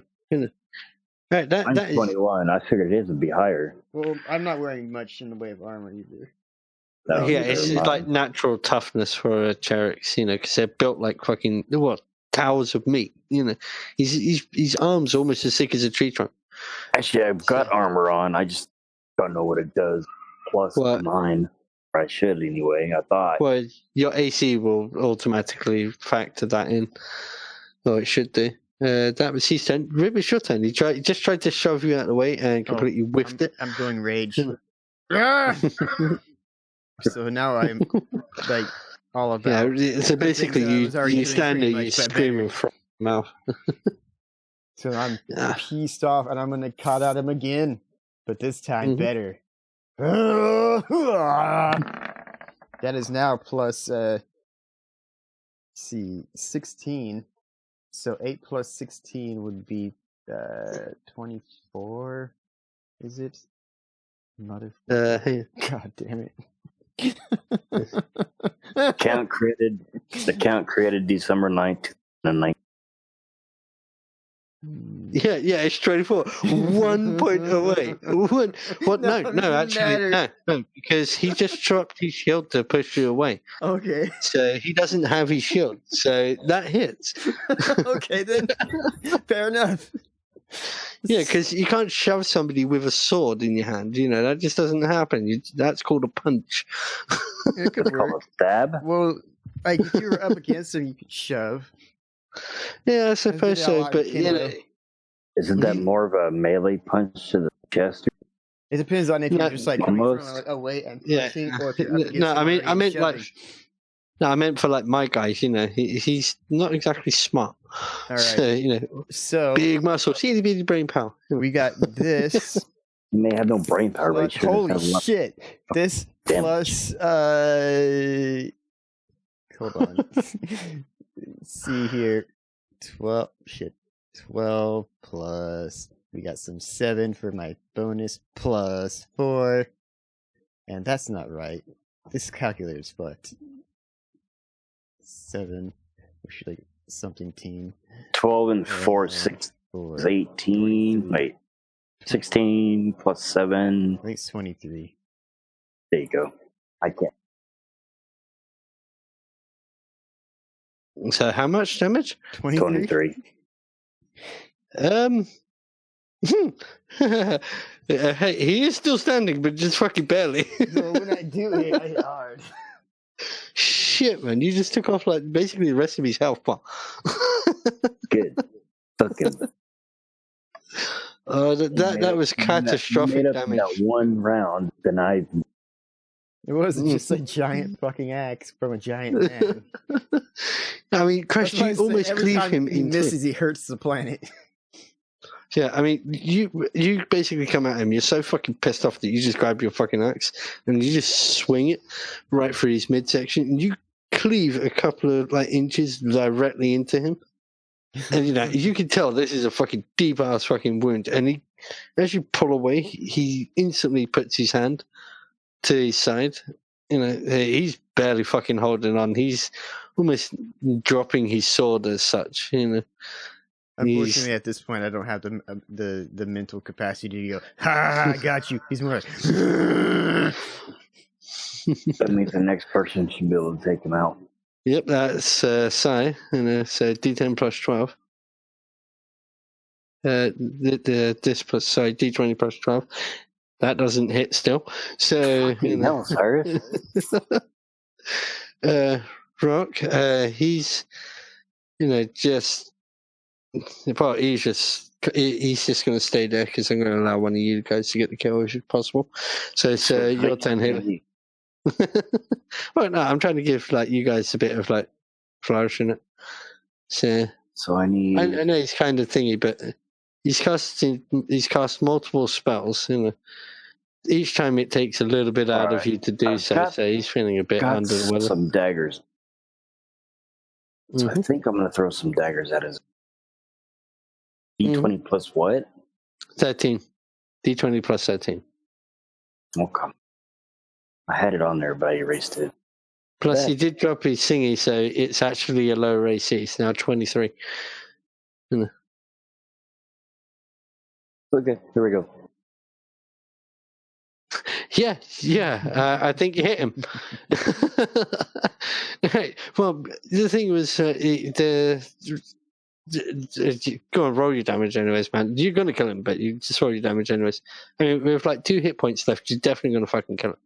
My damage is... What's my damage again? Give me a second. 1d8 and 3d6s. If you're throwing all of them, 1d8. And how many d6s? 3. But you kill him with the first one. With your jewel-encrusted dagger, All right. So I mean, so after that, my movement is go up and take my shit back because he's fucking dead.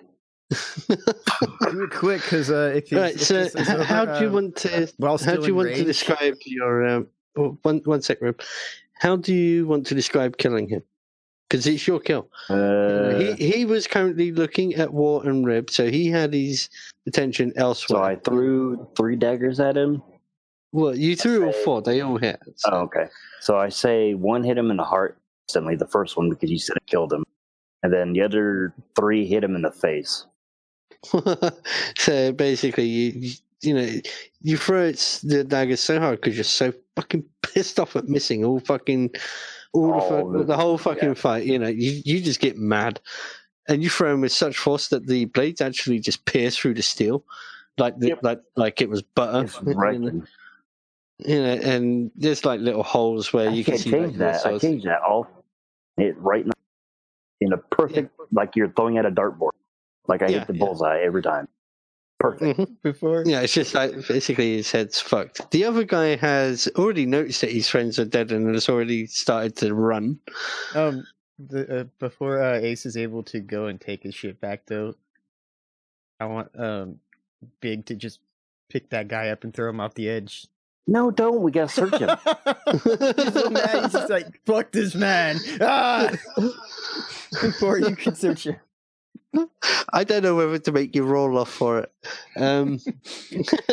Make him roll for it, dude. I gotta get down there. No. Right, I'll make you both do roll at the same time. Just a straight D20 of the both of you. Whoever gets the highest gets to him first. The fuck.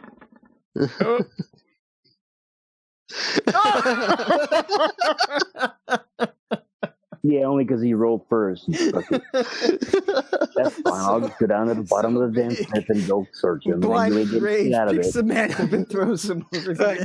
No. You just got to him. Now give me a strength check to pick him up. Well, to pick him up and then throw him. 7. Fail. Okay, you try to pick him up, but he's just too fucking heavy. He's like yourself. He's a tower of meat, but he's not a Cherokee. You can just tell. Actually, oh wait, I should have added that 4, so it still would have been not that high, but it would have been a 6. It would have been a 6. 12. No, 10. 11. 11. It would have been 11. Yeah, that still wouldn't have been. That would have been enough for you to get him into your arms whilst crouched down, struggling to stand up. It's like moving a giant rolled up carpet. Fucking veins standing at you in your neck, your face is turning red, all that kind of jazz, So yeah, I mean, Ace a little bit of a chance to stop me from doing that dumb move. Yeah. Don't do it, man. That gives me a chance of actually going to search you shit out. What, you're going to search the large guy first? Well, I say you retrieve your daggers automatically. Oh, yeah. Just That's the given. I ain't going to be so cruel as to let players lose their weapons, because unless it's like catastrophic, like do a catastrophic. Be like, now go and get them. Well, it'd be one thing if like I threw him and it like stuck in his armor, but it didn't pierce it, and he ran away. Then it'd be gone. But so you're just basically retrieving your shit and then doing what? Retrieving all my stuff, my arrows. Yeah. I mean, daggers, you find a couple of the arrows are shattered where the impact against solid steel, where you missed so often. But you do manage to recover a couple, including a few sticking out of this big fucker. So yeah, I mean, you get enough arrows back to make it worthwhile. Like a perception check or something. Searching. I think it would be that, wouldn't it, to search? Check what my perception is. I'm thinking the amount of time it takes for that all to go down. I calm myself, so I decide not to throw him off. So I don't know if it's going to be so hard to search a guy. Yeah, well, you were still technically carrying him, cradling him like a little baby in your lap as you was trying to pick him up. So did you put him down? Well, it's just like at that point, the time it takes to start searching a guy, I think I can calm myself. Right, well, you do search him, and you do find a few things, but other people can search as well if they wish to. Automatically, I should point out that you find from the guys that you've just killed 3 masterwork bastard swords and 3 masterwork light crossbows. Ooh, cool. I'll take the crossbows, or at least 1 or 2 of them, because I think that only me and Sarge use them. Yeah, I mean the plate armor for all 3 of them is basically the same. It's just a little bit bigger for the larger guy, And one of them was fucked completely. Yeah. So you only get like 1 once an armor that just exposes your abdomen completely. That's fine. I can sell them, so I'm gonna write. Yeah. I'm gonna write down 2 light bows. Anything that my guy would take. Or light. As far as that stuff. Crossbows. Yeah, on the large guy as well, you find a pouch with 150 gold. Just on him. The other guys have 50 gold on them. You said the 2 crossbow or 3, but I'm gonna keep. Sorry, it'll be 3 total. And then what else on that guy? Said something else. I can't remember what it was. Well, you get 2.5 breastplates, masterwork breastplates. Those go straight to butt munch. 3 masterwork bastard swords. Those go to him too, because I can't do it. Yeah, and you found 150 gold on the large guy. Yep, got that. 50 on the 2 smaller guys, 50 each. So that's 100. Yeah, so that's like 250. Yeah. So you can split that also, how you wish. Yeah, you also find a. I don't know. Yeah, you also find a note with. Basically, it's written in a spidery script. Yeah, you recognize this as you've seen it in the church already. So as soon as you look at it, you like, I know what this is, and you instantly call for. Yeah, it's the stuff that we hadn't missed. Wendell read the last time. Yeah, because it's like late at night, and you just pass it to Rock, and he says, when we get back into the proper light, I'll take a chance at reading this and see what it says. So he kind of pockets that for the time being. What else is it? So if you want to try and search the area for like any other certain pieces, now who's rolled perception here so far? It's Haley, isn't it? I'll roll perception for obvious stuff anyway. So make sure you write down those armor plate. Well, you want me to and the 3 The three. I got the I can't use swords. armor. I feel that I would carry those with me. I'm not going to use them by any chance. Well, you have to decide if you want to give them to them or keep them, or who they fit. Use a bastard sword, or would use a bastard sword, I guess. And if not, then we could just sell them and get money. Now, there's 4 of us. I think so. I'm going to go with it's worthless, but we can take the other 2. So, Rib, add another 100 gold to your gold. 100? Yeah, you did most of the work anyway, so. So I'm gonna add 50 to mine, and everybody else got 50, even though they don't know it yet because they weren't here. Okay, as far as I remember, what was it? I know there was like 2.5, but I'm only taking 2 because the other one's worthless, and it gives me bad memories of massive testicle. Well, if that's the case, then I'll keep all of it. Yeah, I'll hold the swords. You take the armor. We'll Okay. Basically, you got 2 working sets of pieces of armor and 1 wrecked piece of armor. There's a big, large foot size dent in the freaking middle of the first one. 1 broken. Mm-hmm. Oh yeah, definitely fucking broken after that fucking force. That's fine. We should still be able to sell it. Here, take a look. That was a wicked. It comes with a story. Here comes with a story. Stories worth more than because the amount of damage you did would have catastrophically killed him. So I was like, okay, you said you kicked him in the testes. I got to do this the right way. So you buckled armor as well, man. Shit, fucking hell, man. This is why you don't cross. Yeah, you rolled a tracks 15 on your perception. What is your modifiers? 10 for your total. I think. Yeah. So 15. So 25 total. 25 total. You do also notice a dropped satchel. You notice that basicyou, as you're following off after where the guys ran off to, searching the area a little bit, you find the satchel that is there with covered in blood. You know that the arrow hit it. Mm-hmm. What do we find here? I guess it'd be dark over here, but you know what I just thought of, Rib? Back and take a look inside. Rib, guess what I just thought of? Bananas. Between all the dead guys, we got 250 gold, which means we basically. I was not counting one guy. That was my fault. Say again? I missed half of that. Yeah, there was 4 of us or 5 of us. Me, you, Cyrus, Rock, and War. Yeah. And there was 250 gold, so we basically got 50 apiece. I was not counting one of the guys. Okay, so take 50 off from mine then.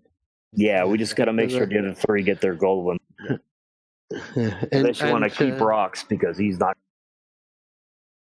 There we go. I'm just going to say for like future reference though, guys, if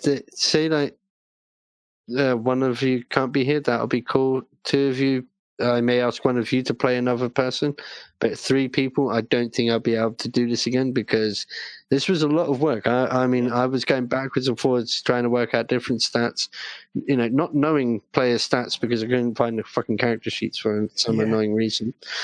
So I was having to fucking throw it all on. Sent to Rock because shit. All right, I'll be right. That's why the other day I said if we can't get at least 3 of us to play, then it's probably something we should probably reschedule because even it's a bit much. Because once Sai left, it made it really difficult for me. Yeah, because I mean I'm having to roll for people, and I've only got stats for 1. Yeah. I mean I couldn't do anything else but just base attack with Sai. So, sorry everybody watching the stream. I know it dragged on forever, but it was beyond my control. We did have a 3rd player; it would have gone a lot quicker. So, these things happen. Though. That's basically the nature of the game. Should I wait for him to get back before I describe the satchel? You could, or I could just. It's up to you. Okay. Well, you were the one that found it. Yeah. That's why you only noticed it because you noticed that the moss had been disturbed as it had hit the ground. It looked different and wrong. In your torchlight, because you know that they fucked off. They ain't going to turn around and come back and fuck with you after that slaughter. So, you know that they've basically run as fast as they possibly can away. The satchel, though, that you find, when you open it up, you actually find one of those daggers yet again. One of those, the sharp, jagged daggers. Right. The question is, are you touching the items or are you looking at the items? Currently, I think I would. Well, if I'm still out in the woods, I'm just kind of looking in the bag. I was thinking to bring it back to around the fire so I could look at it a little bit more. I just dump it out. Okay. Well, you as you're walking along, taking a cursory look before anybody else, so you can get a more fuller view for yourself, because you're away from everyone. You decided you wanted to grab these. You notice that there's a map that you can clearly see, with a couple of markers on it. Some being circles, some being circles with crosses. Just maps, markers that you don't technically recognize, but then you didn't really have a map with you to begin with. You just roughly know where you can. Is it just this area, like the world that we already live in, like I would recognize? Because I do have some geography knowledge, but if it's someplace different that we don't know. But seeing as you don't have any maps to cross-reference it to right now, I'd say a bit. A mental map that we have of the area in general. But you know the land mass. The land mass of the entire areas, but not the regional maps. Point out a province, but not a city. More or less is kind of the idea. Yeah, you can point that out, but I know the big cities. I know the capitals. I don't know the towns and shit. Well, give us a geography check if you got knowledge geography. That's what I was wondering. It's he had that military travel knowledge, and oh fuck, that was where was it? That's what my geography 10? Is. 10. Yeah, you recognize that it's got trees. Oh, good job. That's better than what I could recognize. And you're pretty sure that map. You notice that there is a river. That's still better than mine. I probably recognize it. Yeah, basically, you recognize it is this region, but general specifics is that. I can, you don't know where the cities are or anything like that in general, Only when you think that the marks that you see are the locations of towns or places of importance. Okay. You also discover another message written in the spidery script, but this one has this weird sort of glow to it. When you get it into light, once light hits it. No, this is on another piece of parchment. Kind of scroll or something. Yeah. You can see this one was just stuffed into the bag hastily. You also discover a couple of vials of acid.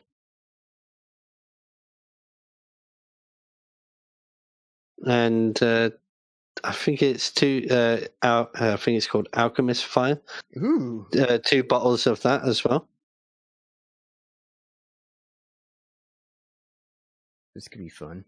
And the last thing other than the dagger that you see is a dull grey, half-melted face mask. And I'm,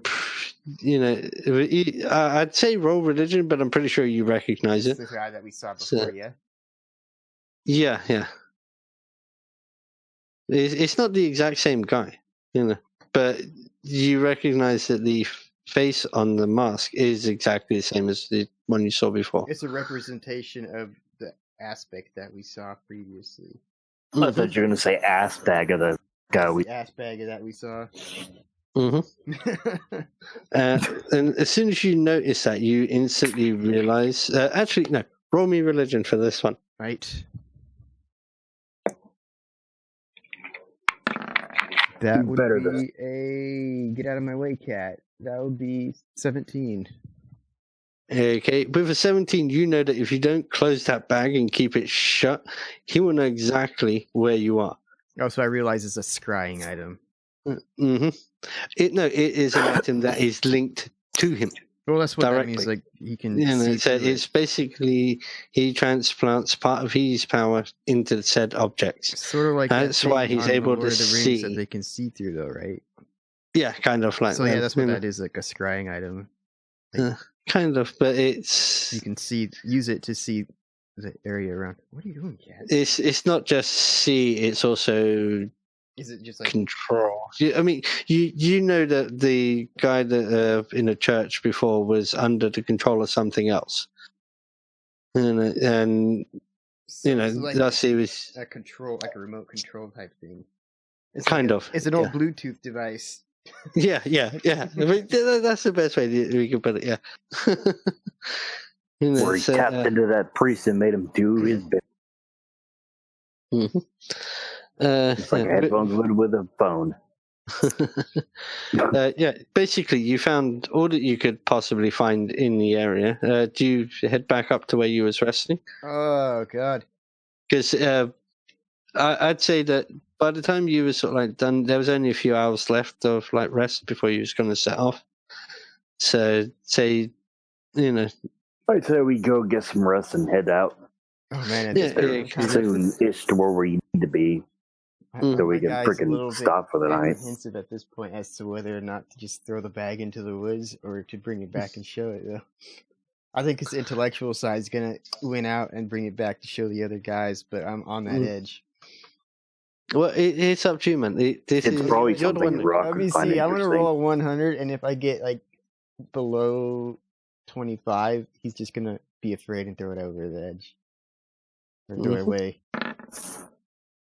He keeps it, but just barely. He's like, You see, that's what I love to see. Right? That's the kind of thing I like to see. Someone just going, okay, I'll leave it down to chance and just rolls something, arbitrarily. I haven't had a chance to do that yet.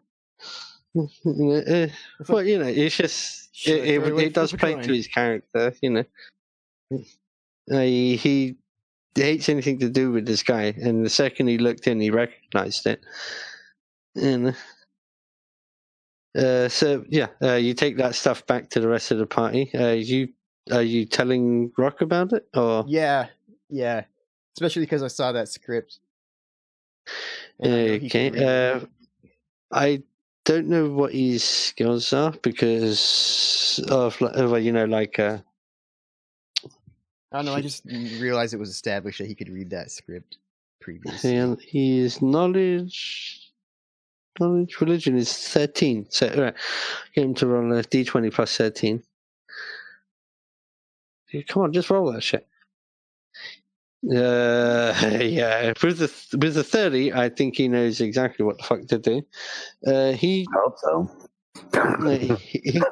he basically opens up the bag real quickly and grabs the two pieces of parchment, the map and the text, and instantly shuts the bag and tells you, okay, I've just put this somewhere and keep it out of sight. Wait, I want to bring up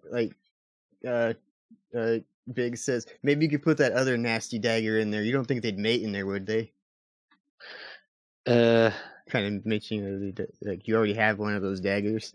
He's like, we can keep all the nasty stuff in this bag. He says the other dagger is secured. Okay. I've got it covered. I bound it before in protective runes. I could do the same with the others, but it's going to take a little time, seeing as I'm pretty exhausted after. I tried to do a spell and it backlashed, and I just suddenly feel really, really weak and tired. Quit being a favor this time, unlike last. Sucking at your stuff, and then you get magic done on you. Yeah. War is just looking slightly ashamed of himself for not being able to push his tower of meat off the freaking side. But he's still satisfied that everyone won the fight. So you guys. He then takes the map and the piece of paper to the near the fire and sits down and starts studying. Knowledge, fucking another 13. All right. D20 plus 13. Yeah, he knows. He knows that this is an area of the this region, and it's cross-referencing sort of like the map, the knowledge that he has. He notices that one of the towns that is crossed out is actually War's village. So, and looking at it, you seem to think that these are locations that have already been attacked, and there's 3 others. And you also see that the capital is also surrounded. I.e., your destination has also got a circle on it. Well, it just gives us more reason to go there, huh? Mm-hmm. Well, that's entirely up to you. You can go, fuck this, bitch, I'm out. But... not me, though. Because, like, well, I know where my enemies live. Mm-hmm. The letter is basically a task list of sorts. It shows how this person that got away was to hire as many brigands and outlaws as he possibly could, tried to raise discontent with like the serfs in the local area to rise up against their lords, to just generally cause mayhem. Basically, as you can tell as you're reading this list, they're putting ads out. You also see on the list is to written with the word priority is destroy the capital. Make it lowercase. So basically, that these guys they're making a big push to like destabilize the entire area. Sounds like my character needs to go on an Assassin's Creed hunt. The way an Assassin's Creed would on Assassin's Creed the game. Assassin's Creed aren't characters. If you want to do a solo game with us at some point, but I'm perfectly cool with that. No, yeah. Whatever my game out with you. See, I didn't even get to use any of these combat feats because you were just surrounded. There's no way you could have done any of that shit. That's annoying. Be barbarian. Barbarians are hard to flank. Well, no. I was rolling a slightly improved version of a professional mercenary, and they have some pretty good fucking stats and shit. So I was like, oh shit. But I was running smaller versions, so they're I was learning the AC or something. That's all you discover from reading the text and that lot. So, what do you guys do after discovering this? Do you go back to sleep? Or what? Well, I guess I want to do like a perimeter check of sorts before going back to sleep. Well, it's your time for watch, isn't it?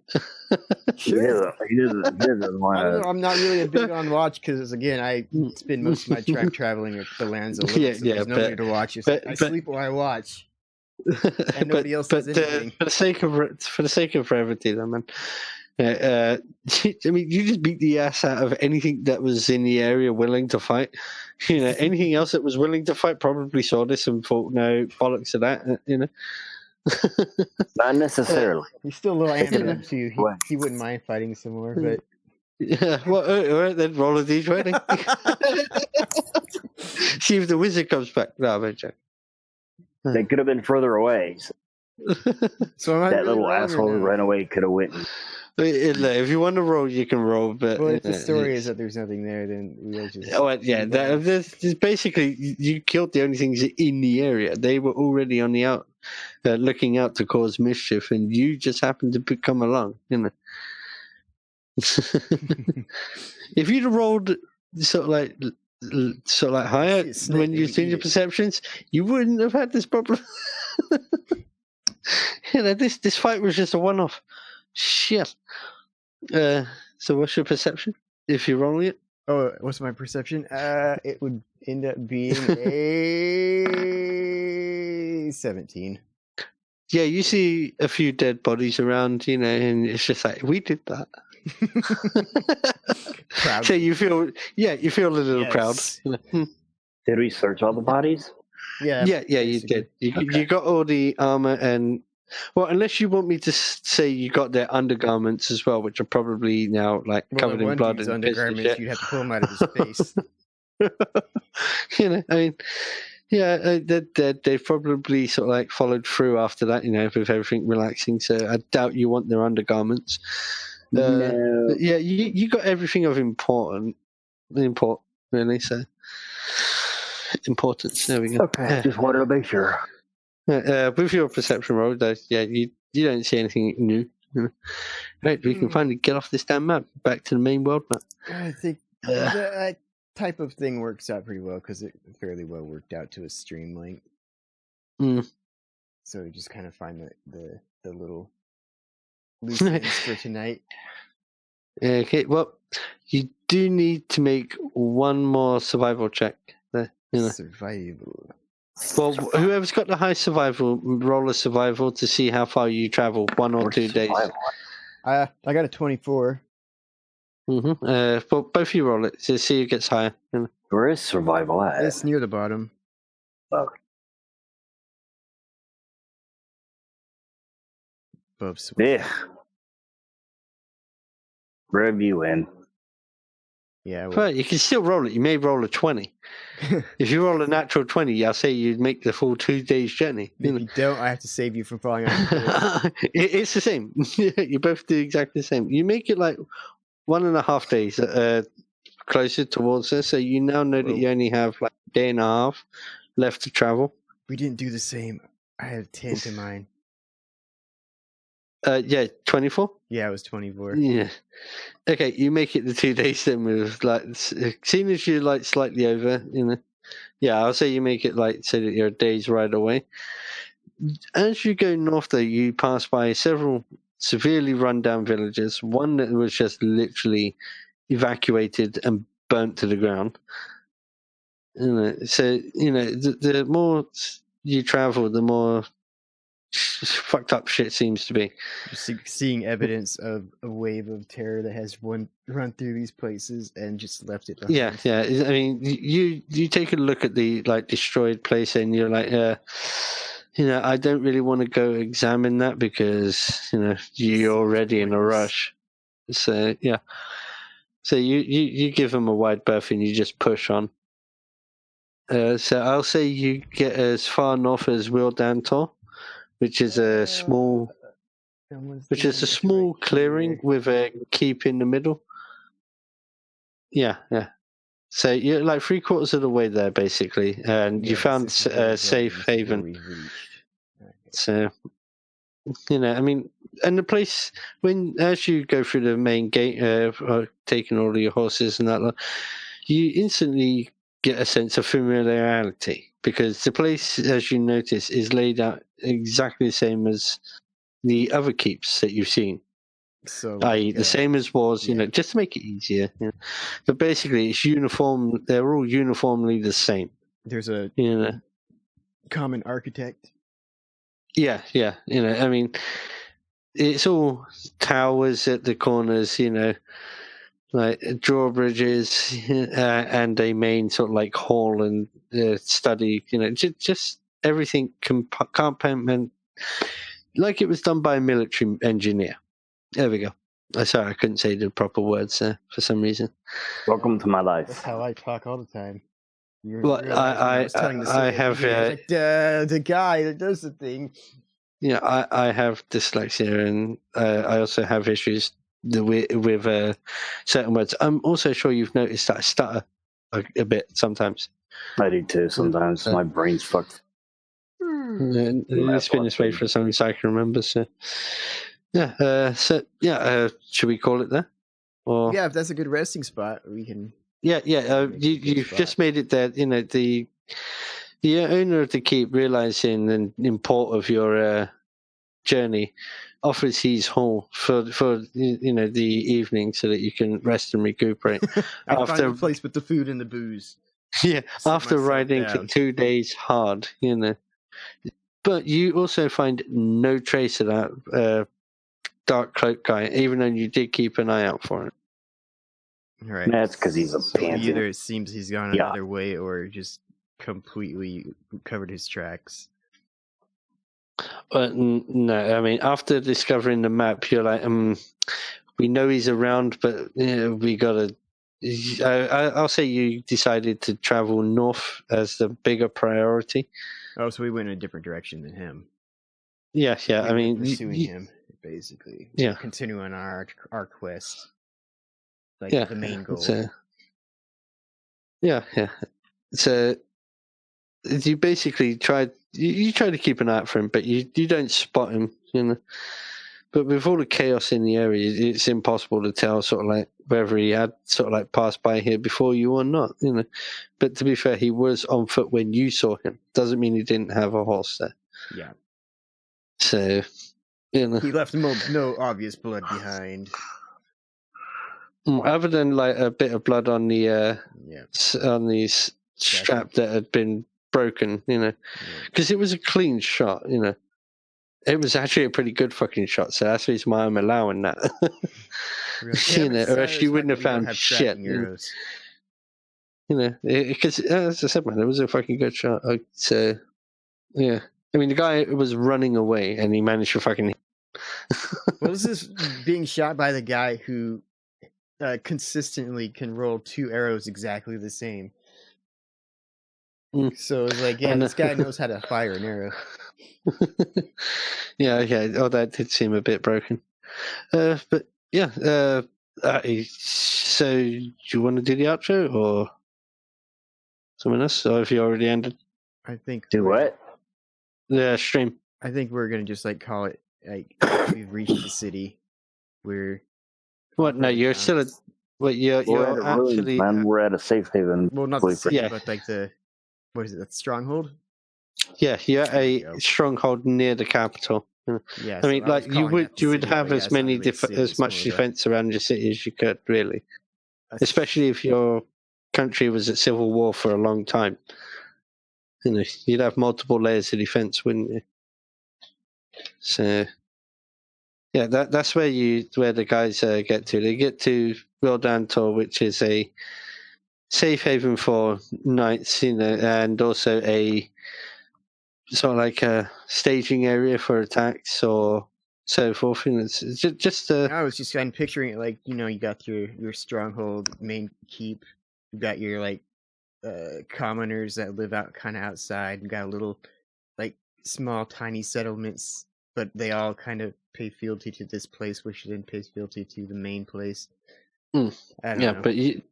But with the courtyard, you can hold like a couple of tents for like just for extra troops.